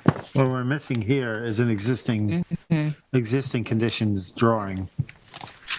Probably should have been done. Well, first floor plan, is that changing? No, Oh, I not to think, my knowledge. That's a proposed plan, we don't I think have. the reason for this It doesn't say project is current. bedroom Yeah, it 3 and doesn't say 4. current. The building permit for the original home. I mean, it All would, right, There it I is. hate for this board to enter, what's that? This is the building permit for the original home. All right, okay. It's four beds. It's 4 bedrooms? 1, 2, 3, 4. in the Original. corners. And then just one big living room, kitchen area in the middle. So now they're calling those So they're- bedrooms an so they're- office and, so they're. Oh, and one's they're trying bumped, to one's add gotten rid 2 of more because of the bedrooms to stairs. Where 4 bedrooms already exist. kitchens. 4 bedrooms, well, yeah, originally, the way it was originally designed and laid out, it's 4 bedrooms with a large living space in the middle and 2 bathrooms. It changes our intensity does. of use argument, guys. It does, Well, for me. I mean, it does. it still doesn't solve for me. greatly though. The bigger, in a way, for me, the bigger issue is I don't feel that the protection of the dune land is optimized. I still feel that way. But because it was a bit cuspy for me, it does change my calculus a bit. It's still an intensity of use, is now you have what Another used to be a bigger- bedroom is an office and new kitchen. And you still, I still. I don't, I mean, that's internal renovations. So that's internal renovations. I mean, one thing I would say is, you would want that office not to Just turn gonna- back to a I'll bedroom. just submit to the board that this could be an issue moving forward. I think we should, I'm not saying you still hold your vote if you want, but I think the nexus for which we were either approving or denying it Correct. was based on a presumed intensity of Intensity use. of use. So let's make sure we're, as a board, Can't we hold off on this and what? I think we should. I think we should Yeah. too. Because my whole You have time? thing Time for it? was, do we have time? What? What? Okay. We have We have plenty of time next week. to discuss Was, it. my major issue. I think we put it off till next week. I My think they major should give issue you- was the intensity of use. That's why I brought it up, because I wrote intensity, I wrote all of It it. did, because the plans we have don't really indicate that. I kind of just thought, and maybe I was thinking about a different application, but then this happened to be the case. I thought that they were reconfiguring, internal. But this is why I did 2 decisions. Also, this is did why one approving, oftentimes, one that's why it's denying. oftentimes important for drawings to show the Absolutely. existing Yeah. layout Yes. as opposed to. It would only help. We don't have that in Not front only of us. that, if we didn't hear about the building permit issued, too, Yeah. what was actually issued, which All is right. for 4 bedrooms. We're We gonna, have we're to gonna, vote. we're gonna table this until next week, Okay. guys. Yeah, that makes sense. Decision. Okay. Yeah, we gotta, Got it. that's a read. Yeah, actually, I did find it in the TAM now, though, where it said it was Right? 2. Right. That, yeah, that's what I. No, it did say it was the 2. TAM. Addition Right. includes 2 What we have in bedrooms and a front of us bathroom is. with it- access It to the shows two additional, existing so. modest 2-bedroom That's the home. addition. The building plans indicate No, it says same 2 property, bedrooms, a 2 modest more 2-bedroom in home this today. project. In your That's what TAM. it said. It's in your TAM. Look at it. That's where I saw it. That's where I saw it. Because I checked, because I knew that, oh, it could have been 3 or whatever, but, okay. If let's table it. We can't add table it. anything Yeah, more to let's the table public. it. Okay, thank you, Sleep on it. Jameson, thank you. But let's, everybody regather their thoughts. The next one, before you read it in, that's the one I'm recused from, so I'm just going to leave the room anyway, and I'm going to correct the caption of the secret reso in the meantime, so I'll be downstairs. Okay. So who's gonna take our, who's? If you have any legal questions about, We're talking Fort Dune. at this yes, point. are we up to that? Yep. Yeah, So yeah, somebody that's what will I thought. listen to us at some point? I- Are we doing Yeah, work in there? Yeah, Fine, we can go ahead. yeah, you're being recorded, don't worry, they'll catch Okay. you. Okay. All right, so All right, that, so next one is Fort Dune LLC at 180 Marine Boulevard, Amagansett, Suffolk.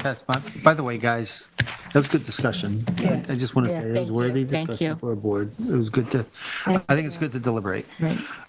Fort Dune LLC, 180 Marine Boulevard, Amagansett, Suffolk, tax map number 300-176-4-10.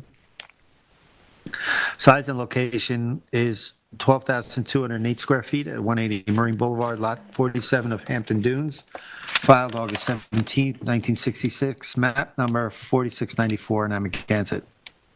The description is to demolish and replace an existing 512 square foot swimming pool in place and kind 2,515 square foot of decking and front entrance overhang in place to construct a privacy wall under the pool area, roof deck and with staircase and barbecue outdoor shower, to replace and reconfigure windows, to relocate a chimney, and up to 600 square foot of temporary clearing for construction access on a property containing beach vegetation within 150 feet of wetlands. The relief sought is a natural resources special permit pursuant to 255-420 of the East Hampton Town Code. The zoning district is B residence, a 2% annual chance of flood hazard, and AE flood elevation 10, secret class type 2. Member Mary? Yep, staying in the neighborhood here. So the public hearing on this application was held on February 16th, 2024. Thomas Crouch of Crouch and McWilliams represented the applicant. Also present to represent the application was Jack Luber, owner of Schellencore Builders. And then the applicants themselves did not participate in the hearing, and Mr. Luber informed the board that they were not here, unfortunately, because they do not live in this country.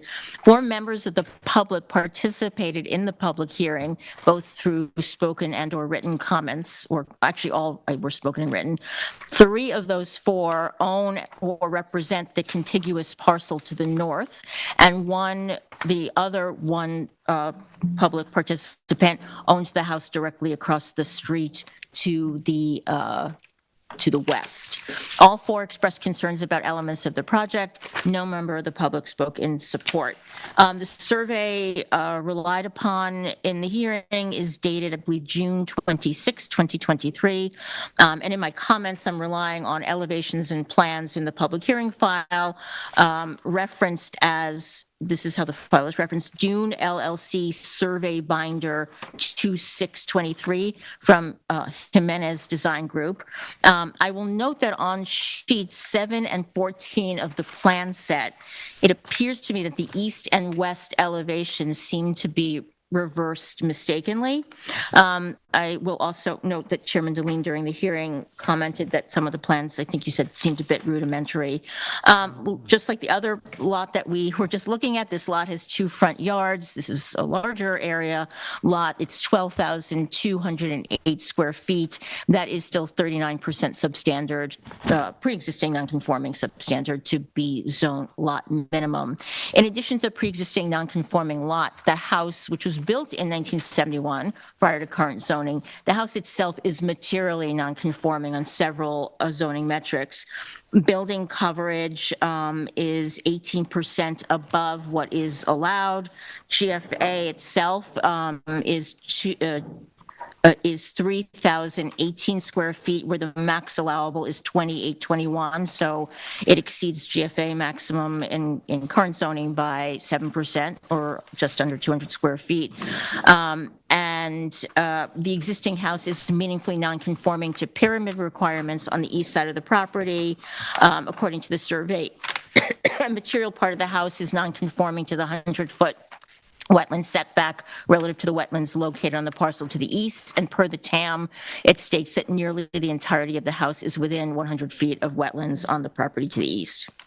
And I just want to note that although this came up in the public hearing, though there are not wetlands flagged on the parcel itself, there are meaningful low-lying, high groundwater areas of the property where you can see excuse me, persistent standing water, and this lot is within 15% of the max total coverage. My fellow board members and I focused some amount of time during the public hearing really on 2 elements of the proposed project. Number 1, the construction protocol related to the demolition of about 2,500 square feet of existing decking and the existing pool and its existing concrete foundation, and then the reconstruction of those elements, particularly the new pool to be built in place and now to be supported by 36 piles. And so we spent a lot of time asking how that to work, and to also an extent how the staging of the entire project, including the extensive interior and exterior renovations, might disrupt or cause some detriment to the dune land and the dune vegetation in the course of the project. And then the second thing that we spent a fair amount of time on is the estimated cost of the project cumulatively in its totality relative to the market replacement value, as all that relates to FEMA standards.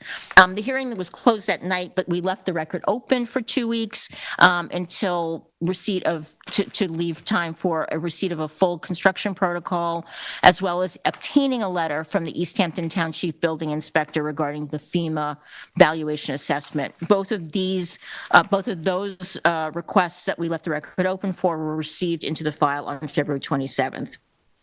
The construction protocol, it covered many important topics.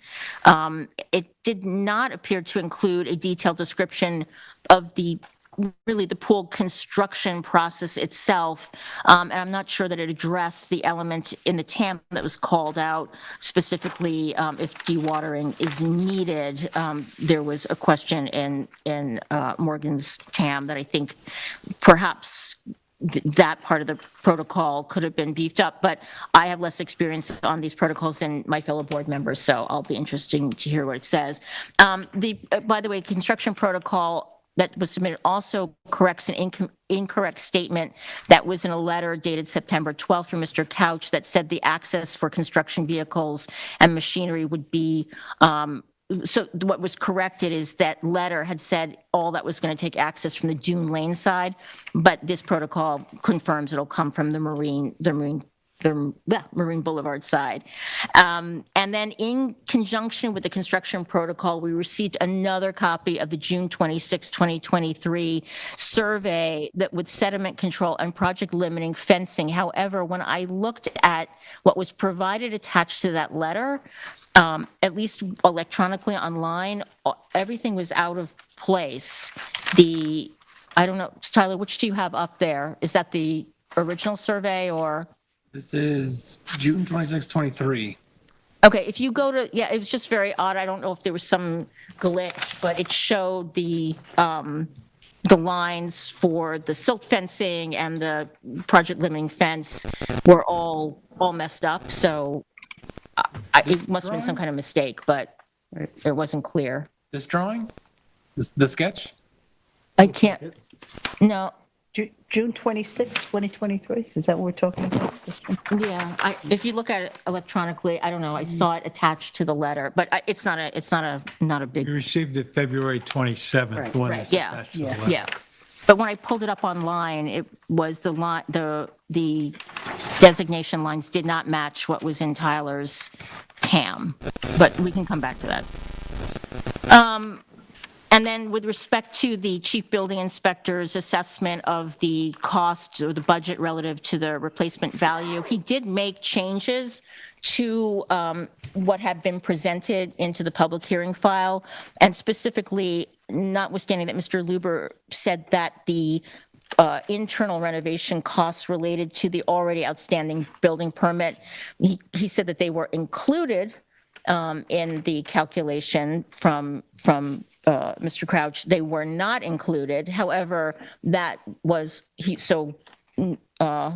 Palermo put them in. Offsetting that, though, apparently FEMA doesn't count the cost of the pool. So it was a wash, and it basically confirmed the numbers that were overall presented. So we're under the 50% cap.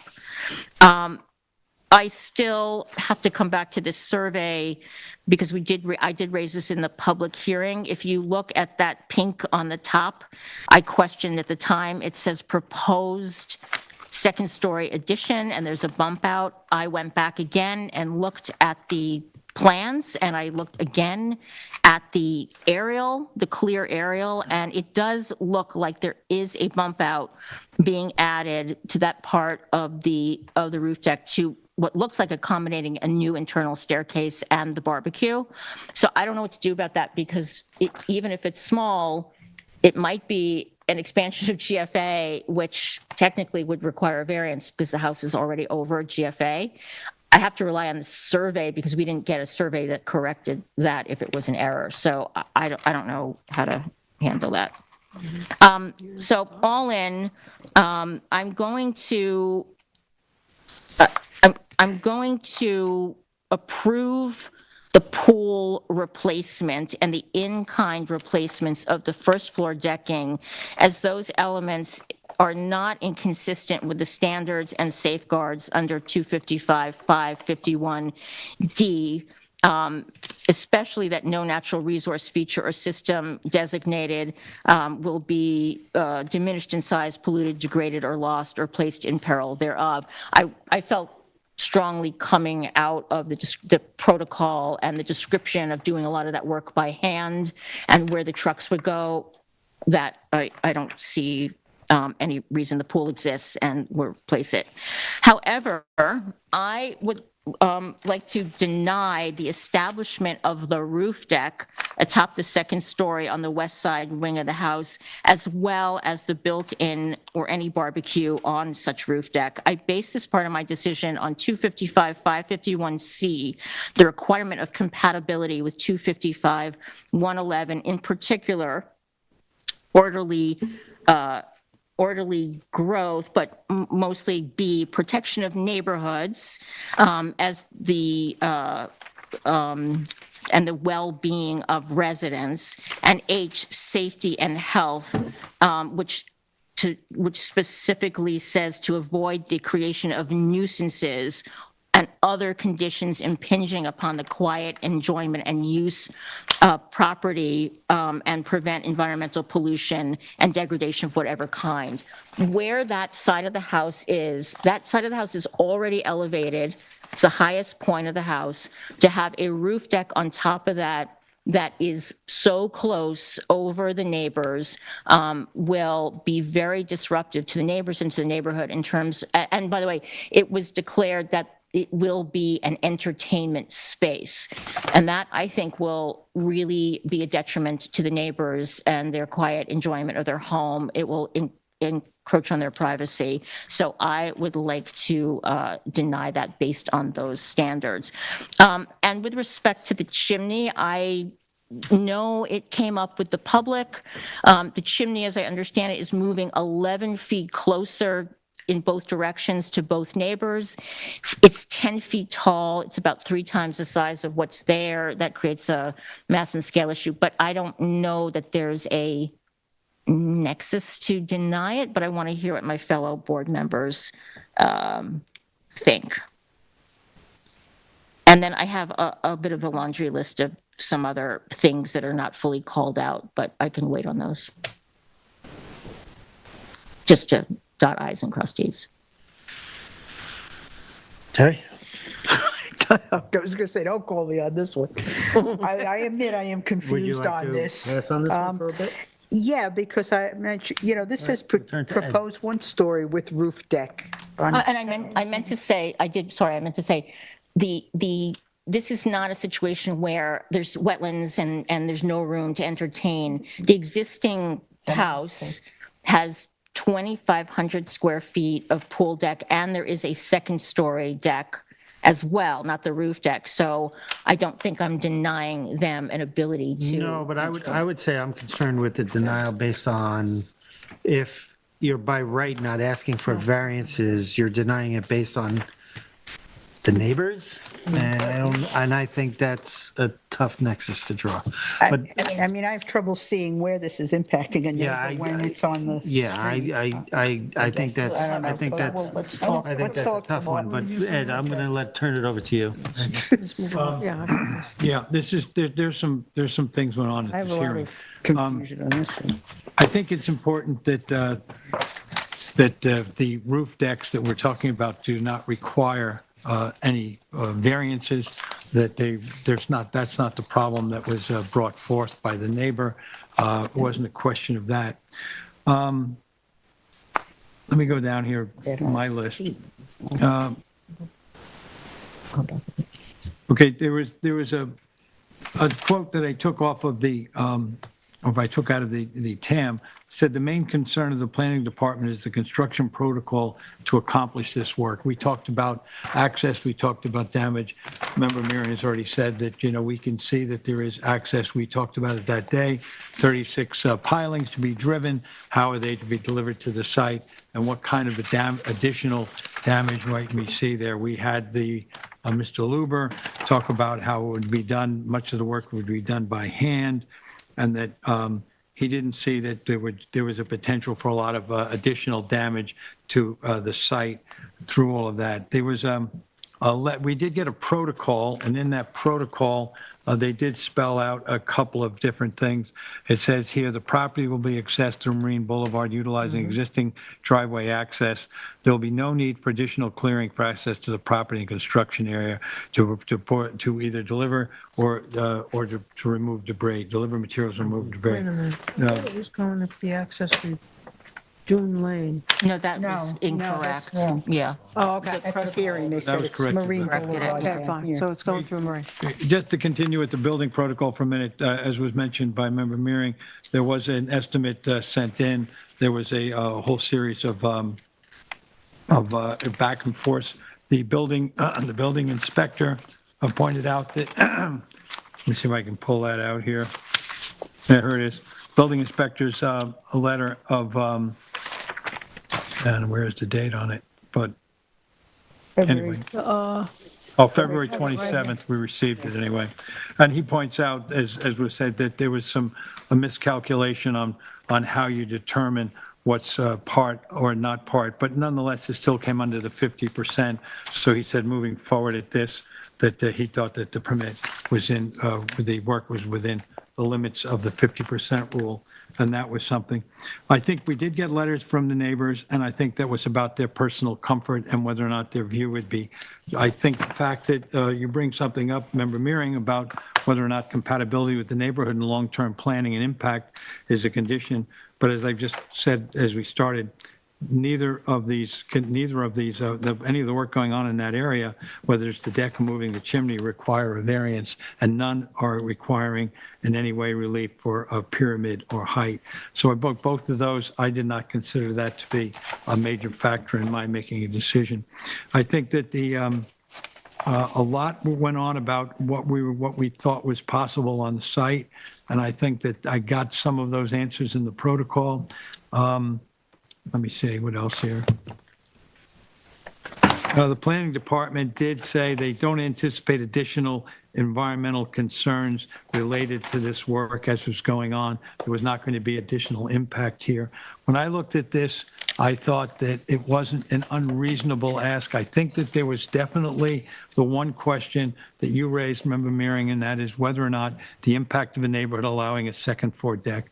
I'm not sure, though, I can see the justification for denying it since it does not require variances. It definitely is a consideration of mine, but not one that's going to keep me from approving the application. So while I see that there are some things here, and let me just say one other thing. I think there's a quote here. Oh, yeah, I already read that. No additional environmental impacts are anticipated by the work to be done. I'm willing to approve this application. I didn't think that it was improperly presented to us in any way. I didn't think what was being asked for was to be a problem for me. So I'm willing to take a look at that second floor and approve it on the basis. I understand the complaints of the neighbors, but I do think there are complaints of the neighbors that are not based on something that we should rule on as being a variance or complaint or anything being done as a nonconformity. So enough said. I'm going to approve this application as it is. Denise?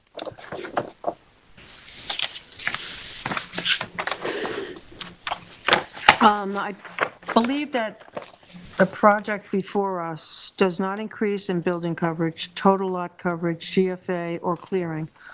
So overall, this is really not creating any long-term environmental impacts. They are replacing an existing swimming pool in place as well as associated pool decking. The demolition of the deck will be done by hand, and the construction of the pool will need a small excavator with a pile driving attachment. The additional improvements conform with maximum height and pyramid regulations with no anticipated negative environmental impacts. As was already discussed, the property will be accessed through marine, which was indicated on a survey, and with no additional clearing for access and the construction area. The protocol actually addressed a lot of my concerns. So overall, I see this as being in keeping with NRSP standards because there is not a detriment to the environment as a result of this project. I think one of the conditions of approval, though, should be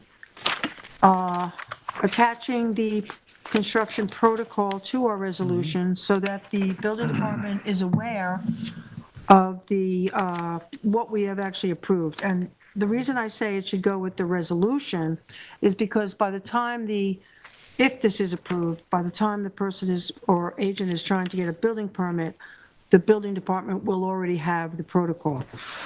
So I've looked at the standards, and I really did take a lot of time with this. I really took into consideration the neighbors, but I think overall this does meet the standard, and I'm approving the application. Thank you. Larry? Okay, well, that's kind of where I was going to. Okay. I too am going to approve this. I mean, when I look at the C of O, we know that there are excessive lot coverage and exceeding the allowance in the town code. Why? I'm not sure how that got done, but it is what it is. Everything, it's pre-existing to period. The plans show the EFA and the enclosed space below is used for storage and utilities. There are no increases proposed for replacement of the swimming pool and 2,515 feet pool decking in place and in kind. The front entrance also is an in-kind replacement. The privacy wall under the pool roof and deck, outdoor shower, they will be. Well, those were all in somewhat of a question, but as my fellow board members said, I don't see how there's any impact to the environment, either negatively or positively. A lot of this is being replaced with the Same thing with this, in kind, basically, except for the relocation of the chimney, that's in a different location. And there's going to be 600 feet of temporary clearing in order, as they said, for the construction protocol to come in and remove everything related to the pool and the decking, and they're going to hand carry a lot of that out. And then, I'm assuming this green is where they're going to revegetate after that's done. So there's a net zero on that, too. So I, too, think this meets the standards for the NRSPs and going to approve this application. I know we had two neighbors, I guess, objected. And some of the testimony, about asthma and other things, I really don't think we can consider that. The barbecue, wherever it is, I don't even really understand where the barbecue is going to be, and where I think the other homeowner was up here. It's on one of the North. plans. It's going to be, it's right, Right there, it's but I here. think Yeah. they determined it's like 41 feet away from where their property, their structure is. So, anyway, I'm going to approve this application, but Oh, sorry, wait for the chairman to. Okay, I agree with the approval. I think the deck and the pool, the replacement is in place, is a by right, in place in kind. I'm glad we spent the time and energy to go over the construction protocol, and we got a construction protocol. I was particularly concerned with the dunescape that is on the south of that pool state, and preserving that its natural state. I too have no issues with the intended roof deck. I think, again, there's no variances, and I think it is a by right scenario. I do, and like remember, Vice Chair said, there's no increase in GFA coverage and whatnot. So with that, I agree with my board members on approving this application. So we have a 3-1 denial. No, I didn't. I Jane approved, has I to- approved the pool and the decks So and you everything. approved the pool and deck. Yeah, you're can I denying just the go pool. back, if I may? I hear what you're saying, that it doesn't need a variance, but the entire application, as I understand it, is subject to an NRSP. Correct. And that's why I looked at the NRSP standards, which says that everything under the NRSP has to be compatible with 255-111, and that was my nexus, saying that I understand that it doesn't need variances, but it fails to against those standards because of the size of the roof deck, the intent. We were back to intensity of use. But in and- my position, 255-111 does not say no growth. It's It's not about. It wasn't no implies growth. orderly growth. No, it wasn't. We have to, that's a decision we have as board have to decide. Well, 255-111A is orderly growth, but B and H were the ones that I was citing.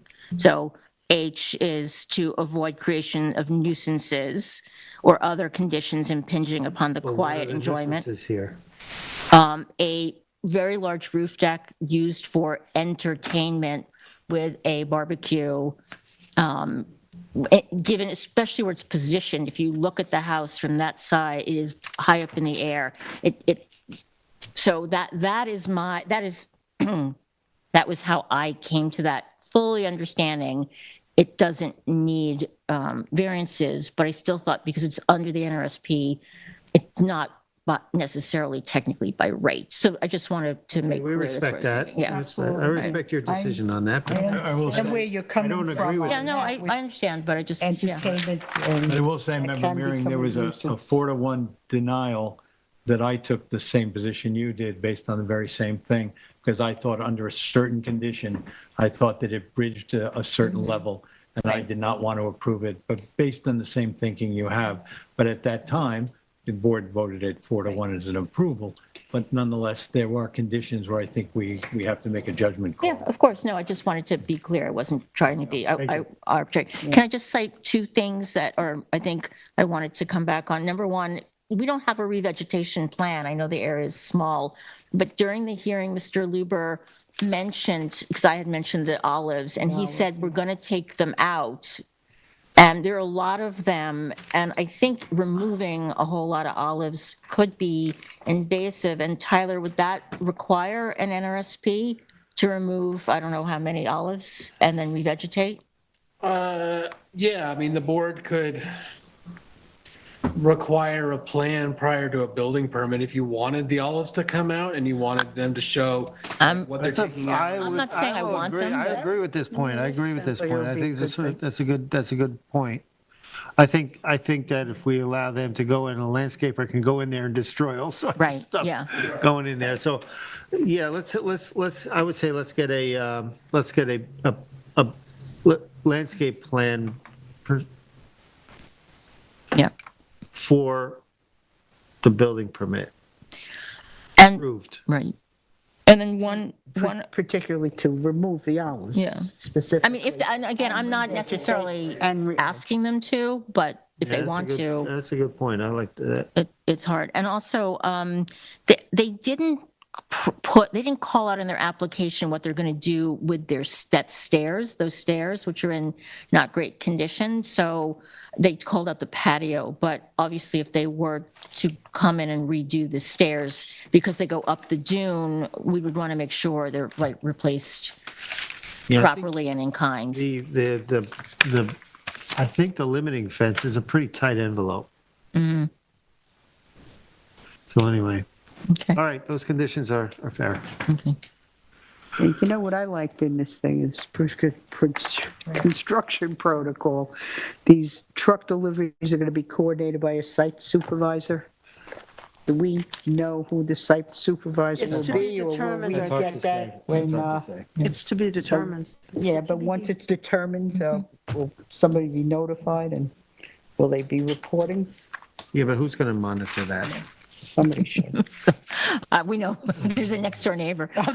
But, and just one more thing, I'm sorry, Tyler, are dry wells for the shower and pool called out in the conditions in the TAM? I don't know, I didn't write it. Okay, I don't think I saw them in there, so. Check. Okay, we ready to move on? We have other decisions to make. We do. And I think council can come back in. She's out there. Oh, yeah, I forgot about her. Is she outside or downstairs? You want me to go get her? I think she's probably watching us. But I don't, we can still continue. I mean, I think it doesn't Tyler's going to lead us on these. I think she should be here for Drew Thompson, though. It Oh, is. absolutely. Condition 8 was outdoor shower. Thompson. Leaders and gardens. Okay, And then leaves and gardens for the house too is in there. okay. I'm sorry, Bob. To shift, Okay. Okay.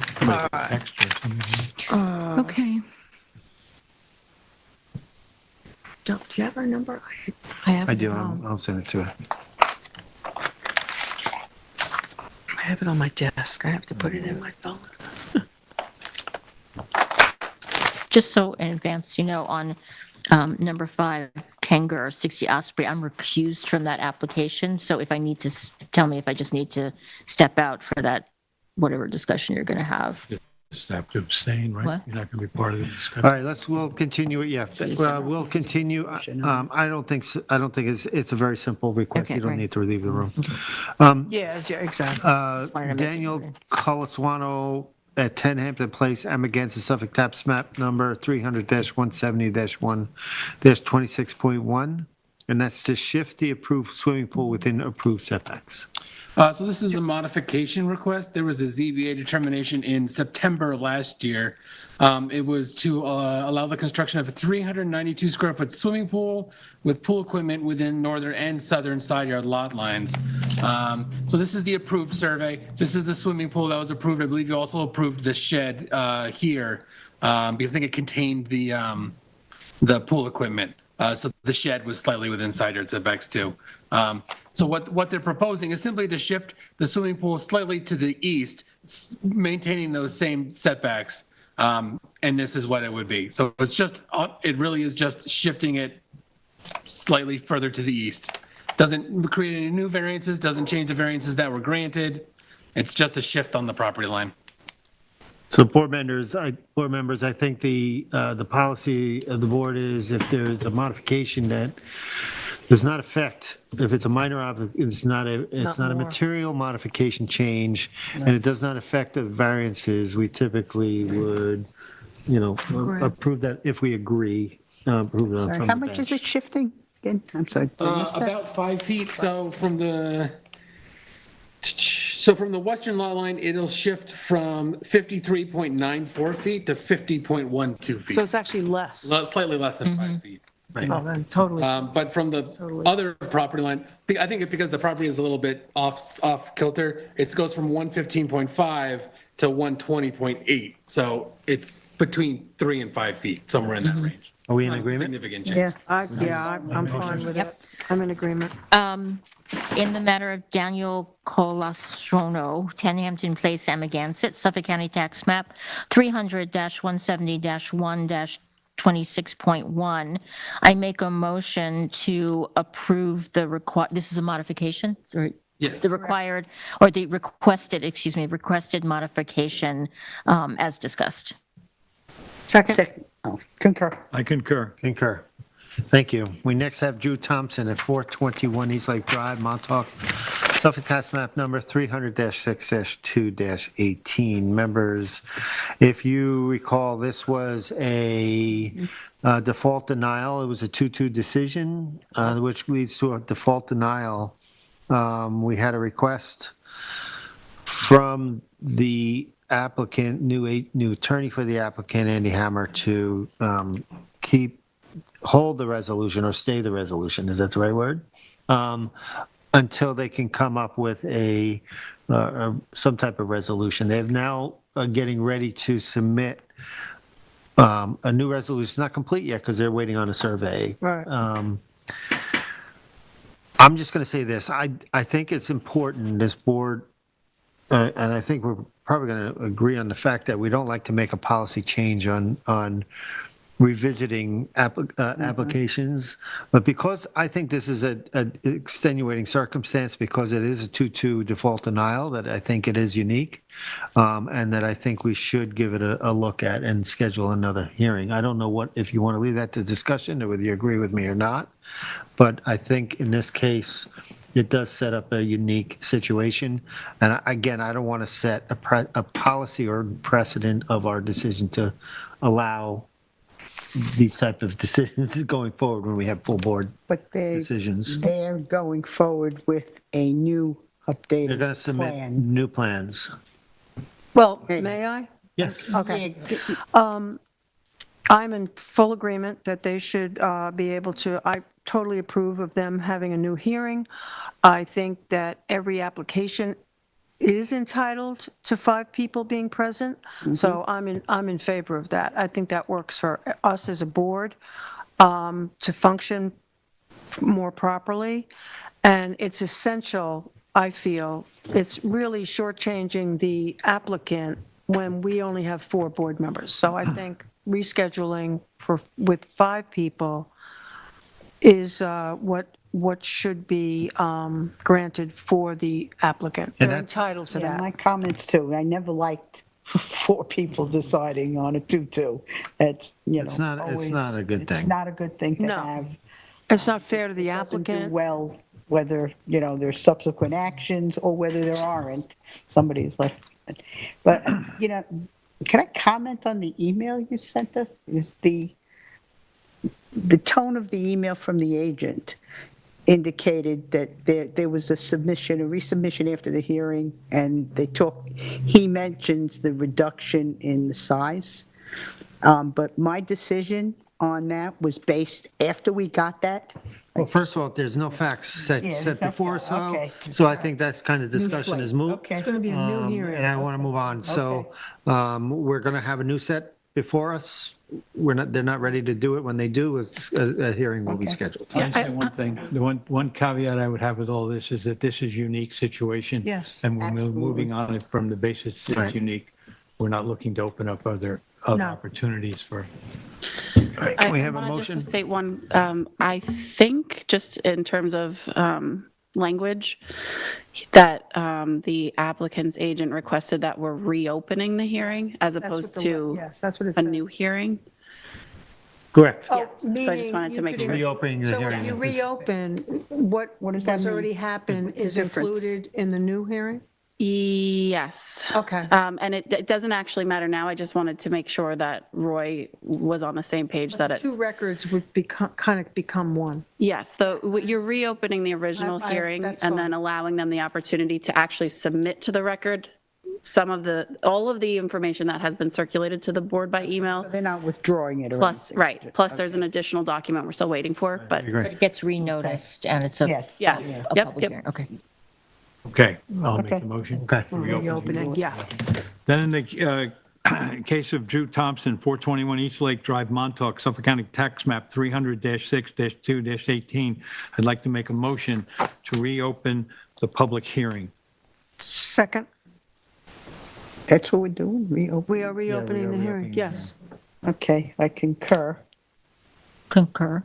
Concur. And then, so basically, Terry, what we're doing is, It'll be scheduled when they submit. when they submit and Tyler receives it and he'll find the next available date, and it will be something familiar because you will have heard it before. I mean, I'll be new to it. And but you'll, I- yes, Of course, and, watch, catch yes, up and on- for the sake of everybody's understanding, Jane is the fifth member. She is going to be participating. She's not recused. And you're going to review the file, and then there will be new information anyway. So I think that the hesitancy here is that we don't reopen into, what's the word? Oh, I just had it. Getting old too. Yeah, it keeps going on and on. Yeah, so anyway. Yeah, that's- Are we don't wanna- perpetuity? Perpetuity. Yes. Continuation, is that the word you're thinking of? No. Indefinitely. Indefinitely. What's the word? Next, we have Bustilli at 83 North Surfside Avenue, Montauk, Suffolk, tax map number 300-29-1-10.1. This is modification of 2019 determination. So this is a modification that the board saw at the end of last year. If you remember that there was like a really large expansion of the driveway that we noticed when we were reviewing it. The applicant has come back in and included plans to remediate that expansion of the driveway, put it back to what the driveway was previously, along with the other modification aspects. So the big change is really getting rid of all the driveway that was all in here. Now it's proposed to be sort of brought back, revegetated, remediated. The modification also includes a few other very minor things. The swimming pool was changed in shape. It's actually reduced in size from what was approved. The setback remains the same or greater. And the small shed was relocated slightly. It's now under the overhang slightly. I think it's 4 square feet larger, but it's further away from wetlands. Very, very minor change. And the walkways around the house changed, very minor alterations. The big thing was fixing the driveway, which they're proposing to do. So we're comfortable with the modification as proposed now. We would have to approve a revegetation plan once that's ready to be done. But aside from that, we think it's much better in shape now. Hey, go ahead, any comments? No. I have no comments. I agree with this, and I think we should make We're it, approving this modification, even though they, once before, went totally against what was approved. well, no, they're saying they're returning it to what it was approved. Yeah, okay. So that's what we're approving. And the swimming pool was We don't reduced feel in we need a size. hearing Yeah, on this? reduce the sign. And the shed is 4 feet larger, but it's further away from the wetlands than what we approved. Yeah, a few feet. It's Stretch. a minor change in every direction. It's very, very minor changes in the plans. Would you have approved it if it was at a public? Yeah, I think. Well, that- I think With the conformity, original approval, conforming to a decision, whether the pool is minor, so Right. I think the big thing is The driveway. restoring it back to what the zoning board had approved before. Yeah. But I think it should be conditioned on an approved revegetation plan. Yes. How do you feel, Terry? You okay? I can tell she's know. not okay. No, this was an upsetting one. No, it was an egregious one. Yeah. So now we're approving this modification, and, okay. And the So I have to condition will have be- faith that they're going to correct it? Okay, Yes. yeah, all Well, they right. will get a then CO. What? They'll won't have to get be to in see a vote. compliant. They We won't wouldn't be get able to sign off on a CO until it's done. Right. Or- It's based on the approval of a re-veg. And conditioned on the re-veg. Okay. You want to make a motion? She probably doesn't. Ed, do you want to make Probably, a oh, motion? yeah. I'll make it if you don't want to. Yeah, okay. See, it's going to go Protest. down I hard. feel your pain, Terry. Then in the case of Busili at 83 North Surfside Avenue, Montauk, Suffolk County Tax Map 300-29-01-10.1, I'd like to make a motion to accept the modification of the 2019 determination. Second, Contingent on an approval approval. of a Contingent re-veg. on Contingent on approval Approval of re-veg plan? Yes. What else? Second. and And, fixing the driveway. well, that's all going to That's be the written in the modification. modification. That'll be in there. Right. Conditioned on the approval of the re-veg plan. Second. Concur. Concur. Concur. Next, we have Donnelly and Shaha at 45 Mako Lane, Amagansett, Suffolk, tax map number 300-175-6-22. It's a modification of a 2018 determination. So this is a modification that I reviewed. It's not very straightforward, unfortunately. And we note in our assessment that it either needs a modification with a hearing, but more, in our opinion, probably needs an entirely new application. The applicants were approved to demolish an existing an existing residence. Where's the existing size? Where's, Paperwork in front of me. Did I bring it? It was a pretty small residence originally. I can't remember the exact, 766 square foot, one-story cottage. And they were proposing a 1,420 square foot story, two-story residence. So same rough footprint. They had come in a while before that for, I think, 1,900 square feet. And then that was either denied or they withdrew it. And then they came in with this, which was about doubling the size of the residence on the property. With decking, a hot tub, as you can see, or spa, as they noted, but it's a hot tub. It's 6 by 6 foot decking and house. What they're requesting now is increasing the size of the residence to 1,675 square feet, so 250 square feet larger. As well as increasing this hot tub in size enough to that it's now considered to be a swimming pool. This causes a few issues, one of which is it reduces the setback to wetlands to the northeast for the house, so the variance is greater than what was approved. In addition to that, changing it from a spa to a hot tub makes the deck that it's on into a pool deck, which then makes a new variance Yeah. for pool side yard setbacks for the decking here, which is 15 feet or 16 feet away from the side yard lot line, where it would need to be 20 at that point. So there's enough changes, the increase in the size of the residence, the decrease in the variance, and the new variance, that we feel that it probably needs an entirely new application. So It's this not work really hasn't in the been vein done. of The what the work board- hasn't been done. This is still, Right, the board generally reserves modifications for minor changes, like in the last one where These there are was a not- change in the These are not pool. minor. These are not minor. new done for application. us. Right, This sounds like a new application. right. So you can make a motion. Sorry, it's just, I was just looking for it on the map. Sorry, so we're going to deny the modification. Deny the modification. And we also, The modification and, and to have a new public hearing. Okay. No, well, they'd have to submit a we new just deny the application. modification. Deny the modification, and then they can come. Modification, Okay, yeah. great, thank you. Okay, so in the matter of Donnelly and Saha, 45 Mako Lane, Amagansett, Suffolk County Tax Map, 300-175-06-22, make a motion to deny the modification as requested.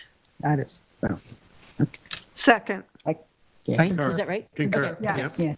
that's all we're doing. Next, we have Anna Kinger at 60 Osprey Road, Amagansett, Suffolk tax map number 300-131-7-3.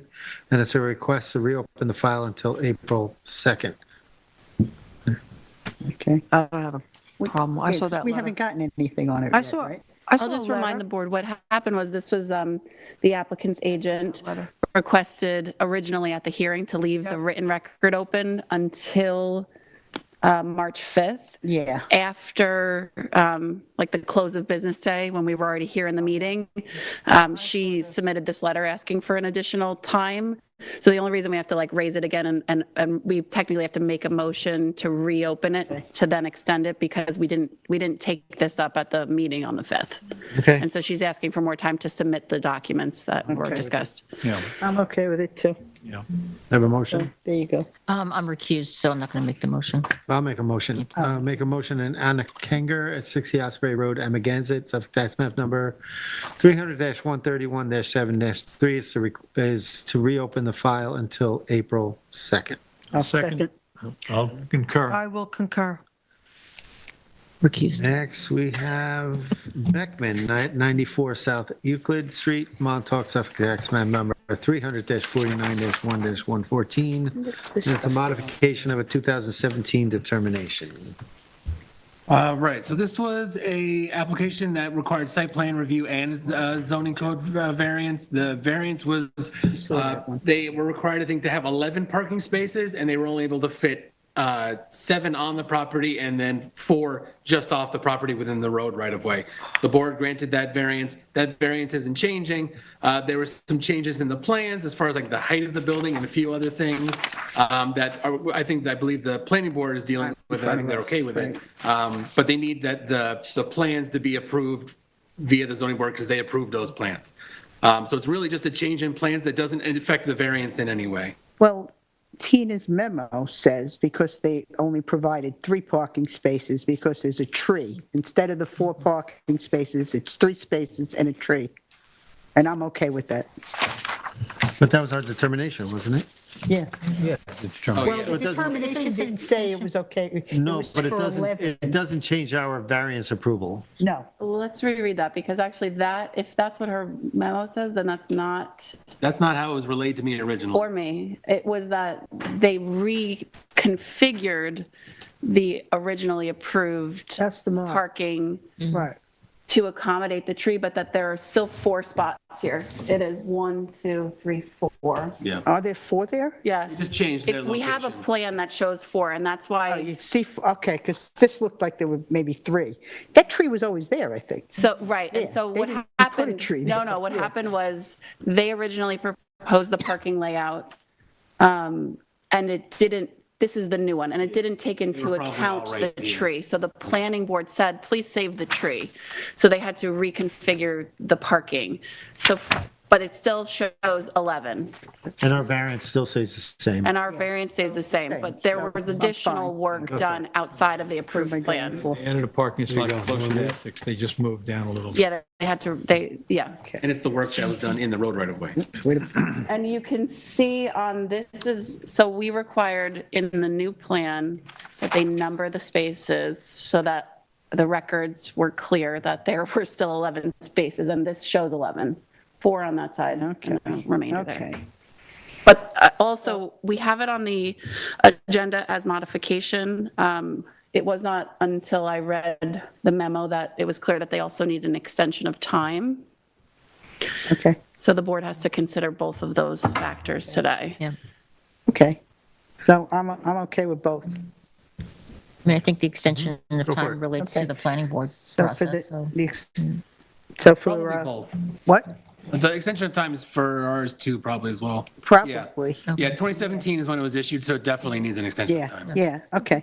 So for, in the matter of Beckman at 94 South Euclid Street, Montauk, tax map 300-49-1-14, I make a motion to approve the modification of the 2017 determination and an extension of time. in That Second. application. I'll second it. Concur. Concur. Concur, thank you. Now we go on to extensions of time. We have Pilser at 56 3 Mile Harbor Drive, East Hampton, Suffolk tax map number 300-56-6. Extension of time of a 2009 approval, 2019 This approval. was taken off? I guess. Which one? Yeah, I don't have John's on John's? there. John's was an issue for a C of O, but they've withdrawn it. They're going to be coming in Oh, okay.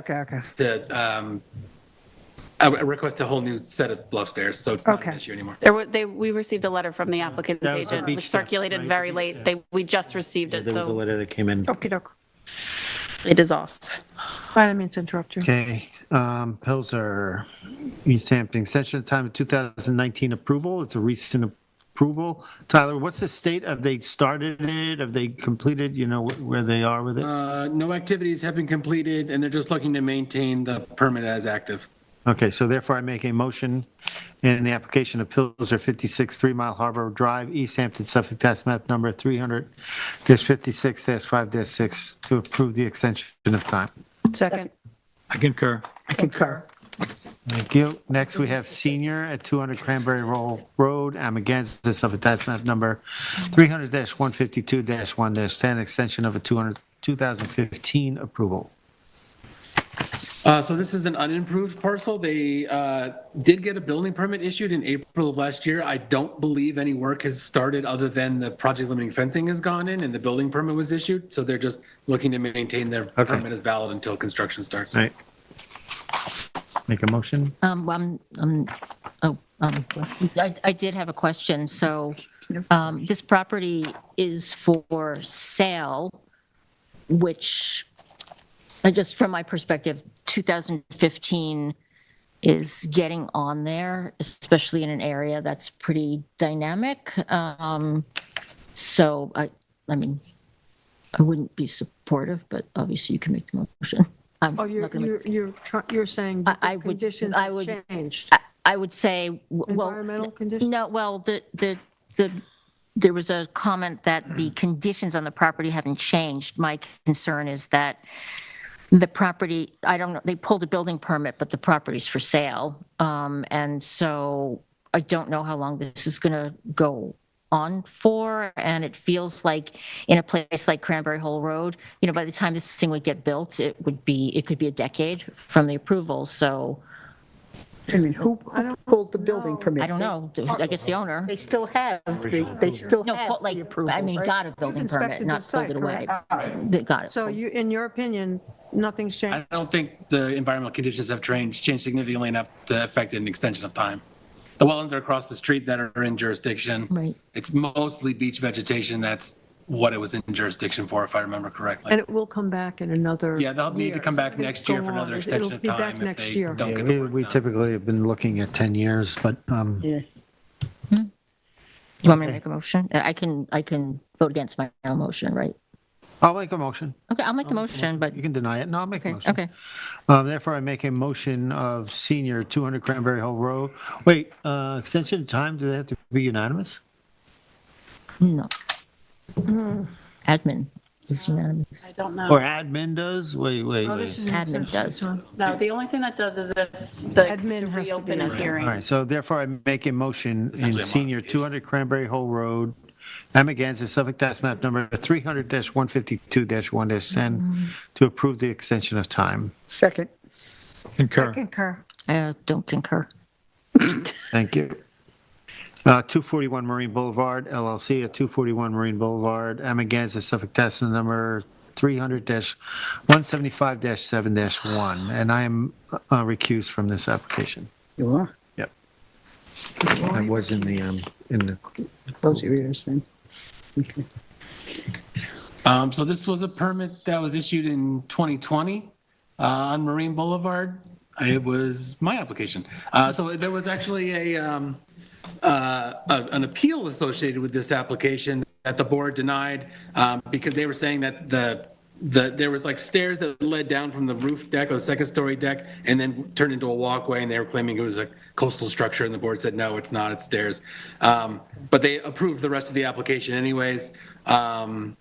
And so they're just requesting that this is their first extension of time on the application.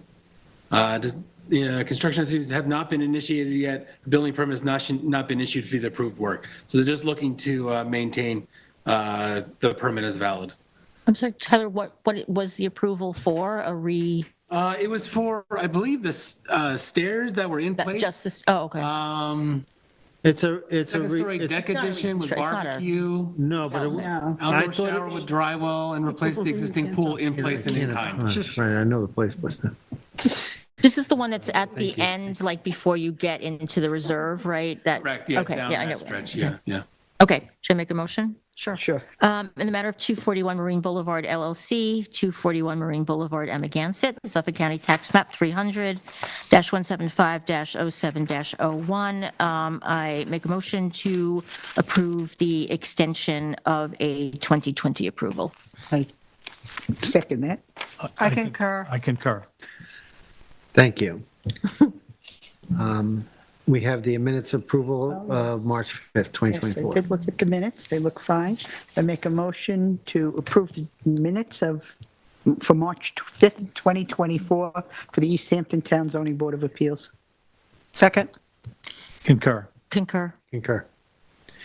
We have resolutions, CG 88 Associates. Yeah, do we have them? We only have one. Oh, what do we have? I didn't see anything. We only have one, and I printed it, and then when I brought my papers down, I left it downstairs. Which one is it? So Cohen. let me look at my notes. Let me go get it, because I have the printed copies. I just mistakenly only came back upstairs with this. But I'm correct, I have not seen the resolutions on A and B, Yeah, we right? didn't get them, right? No. Yeah, okay.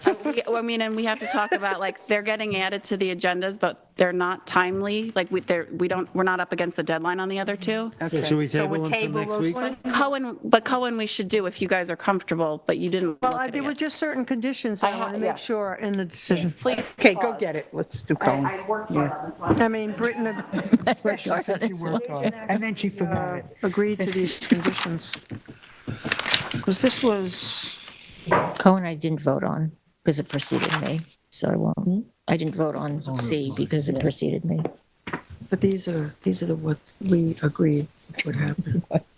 Just want to make sure it's in there. Let's see what she brings back.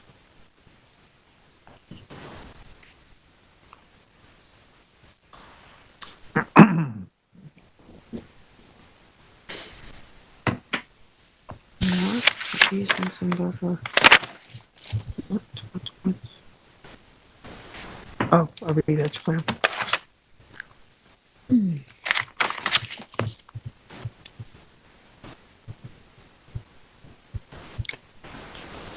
Okay.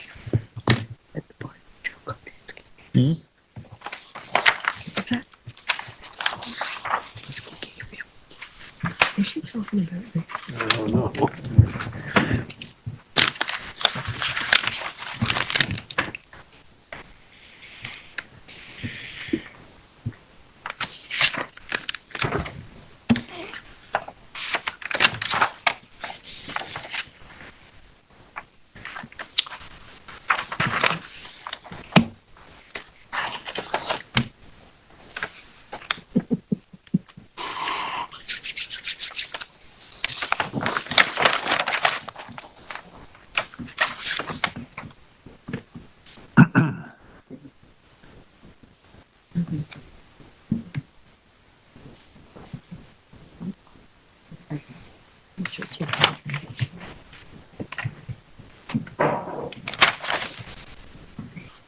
So maybe you could recap it for us. Sure. You guys, everything's asleep downstairs, so.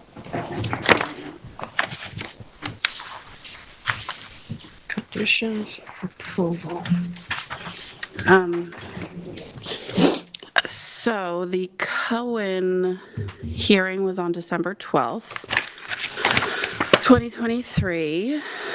The application was to demolish an existing residence and associated structures and to construct a new 2,942 square foot one-story residence with 696 square feet attached garage and associated appurtenances. The address was 89 Marine Boulevard, and the board probably remembers this was one that the proposal is to remove some non-conforming house, an area of a walkway that was some decking, some lawn area. So the discussion, which was, I believe at a February meeting was where the post-hearing discussion was.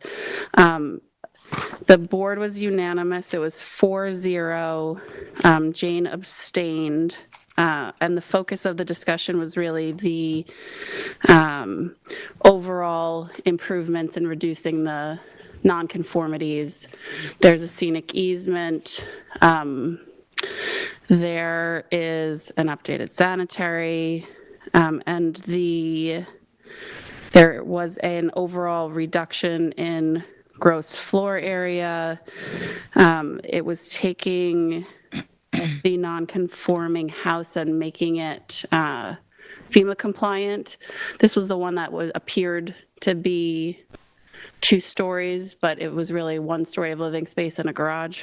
I don't know how much more you want me to say. I'm remembering this because I just watched this. Conditions of approval are all in here, but one of the ones, The main one, which is, about 2, were the 2 project limiting fences, 1 to protect the property during demolition, and 1 to limit disturbance, more land with the dune area, and Britain actually agreed to that. okay, that is one, Was that like B? B will have to be modified then. That is something that, I took B, Updated plan for fencing should also be drawn up as of a CO. This was That was Tyler's just suggestion. regarding 2 fences, 1 to protect the property during demolition, and 1 to limit disturbance, more landward of the dune area, and that was a condition of approval she agreed Correct. to. Yeah, That's correct. yeah. And the other 2 you have in there, Jamison, so it's perfect. okay. So we would just have to modify B, I think. Okay, and because that's outside of the TAM, was that offered verbally or in writing? That was the suggestion actually in the TAM. Not in the I think Tyler verbally We don't have like suggested it standard to language us. for that. We Yeah, just yeah. suggested the idea of, Yeah, okay. Okay. we'll have to create language for that. That's fine. I've read the TAM like quite a few times. Most of the rest of this is taken from the TAM. Okay, I think we're good. Can we approve it with the modification? If you're okay with it, I got it. Yeah, we can approve it with the modification. Yes. Yeah, Okay. that'll Okay. be fine. All right, who's, That's mine, you wanna? yeah. Do you want a copy of this? Or Well, I have it, have it? Okay. whatever I need, I have it here, I think. Okay. But we are approving it, the determination as written with a modification on, I just don't know what that clause is. Sure. It is Condition of approval B. A, conditions of approval number 4B. 4B. Okay, It's on page 6. okay, thank you.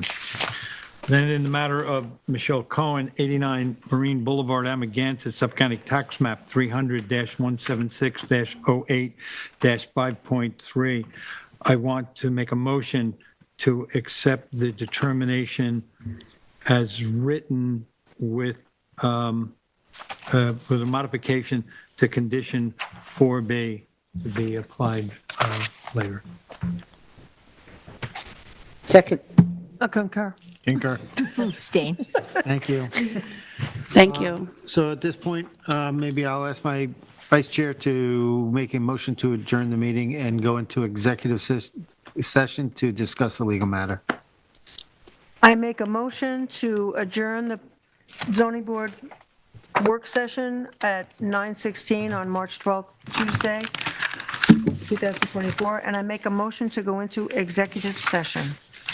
I will second it. I concur.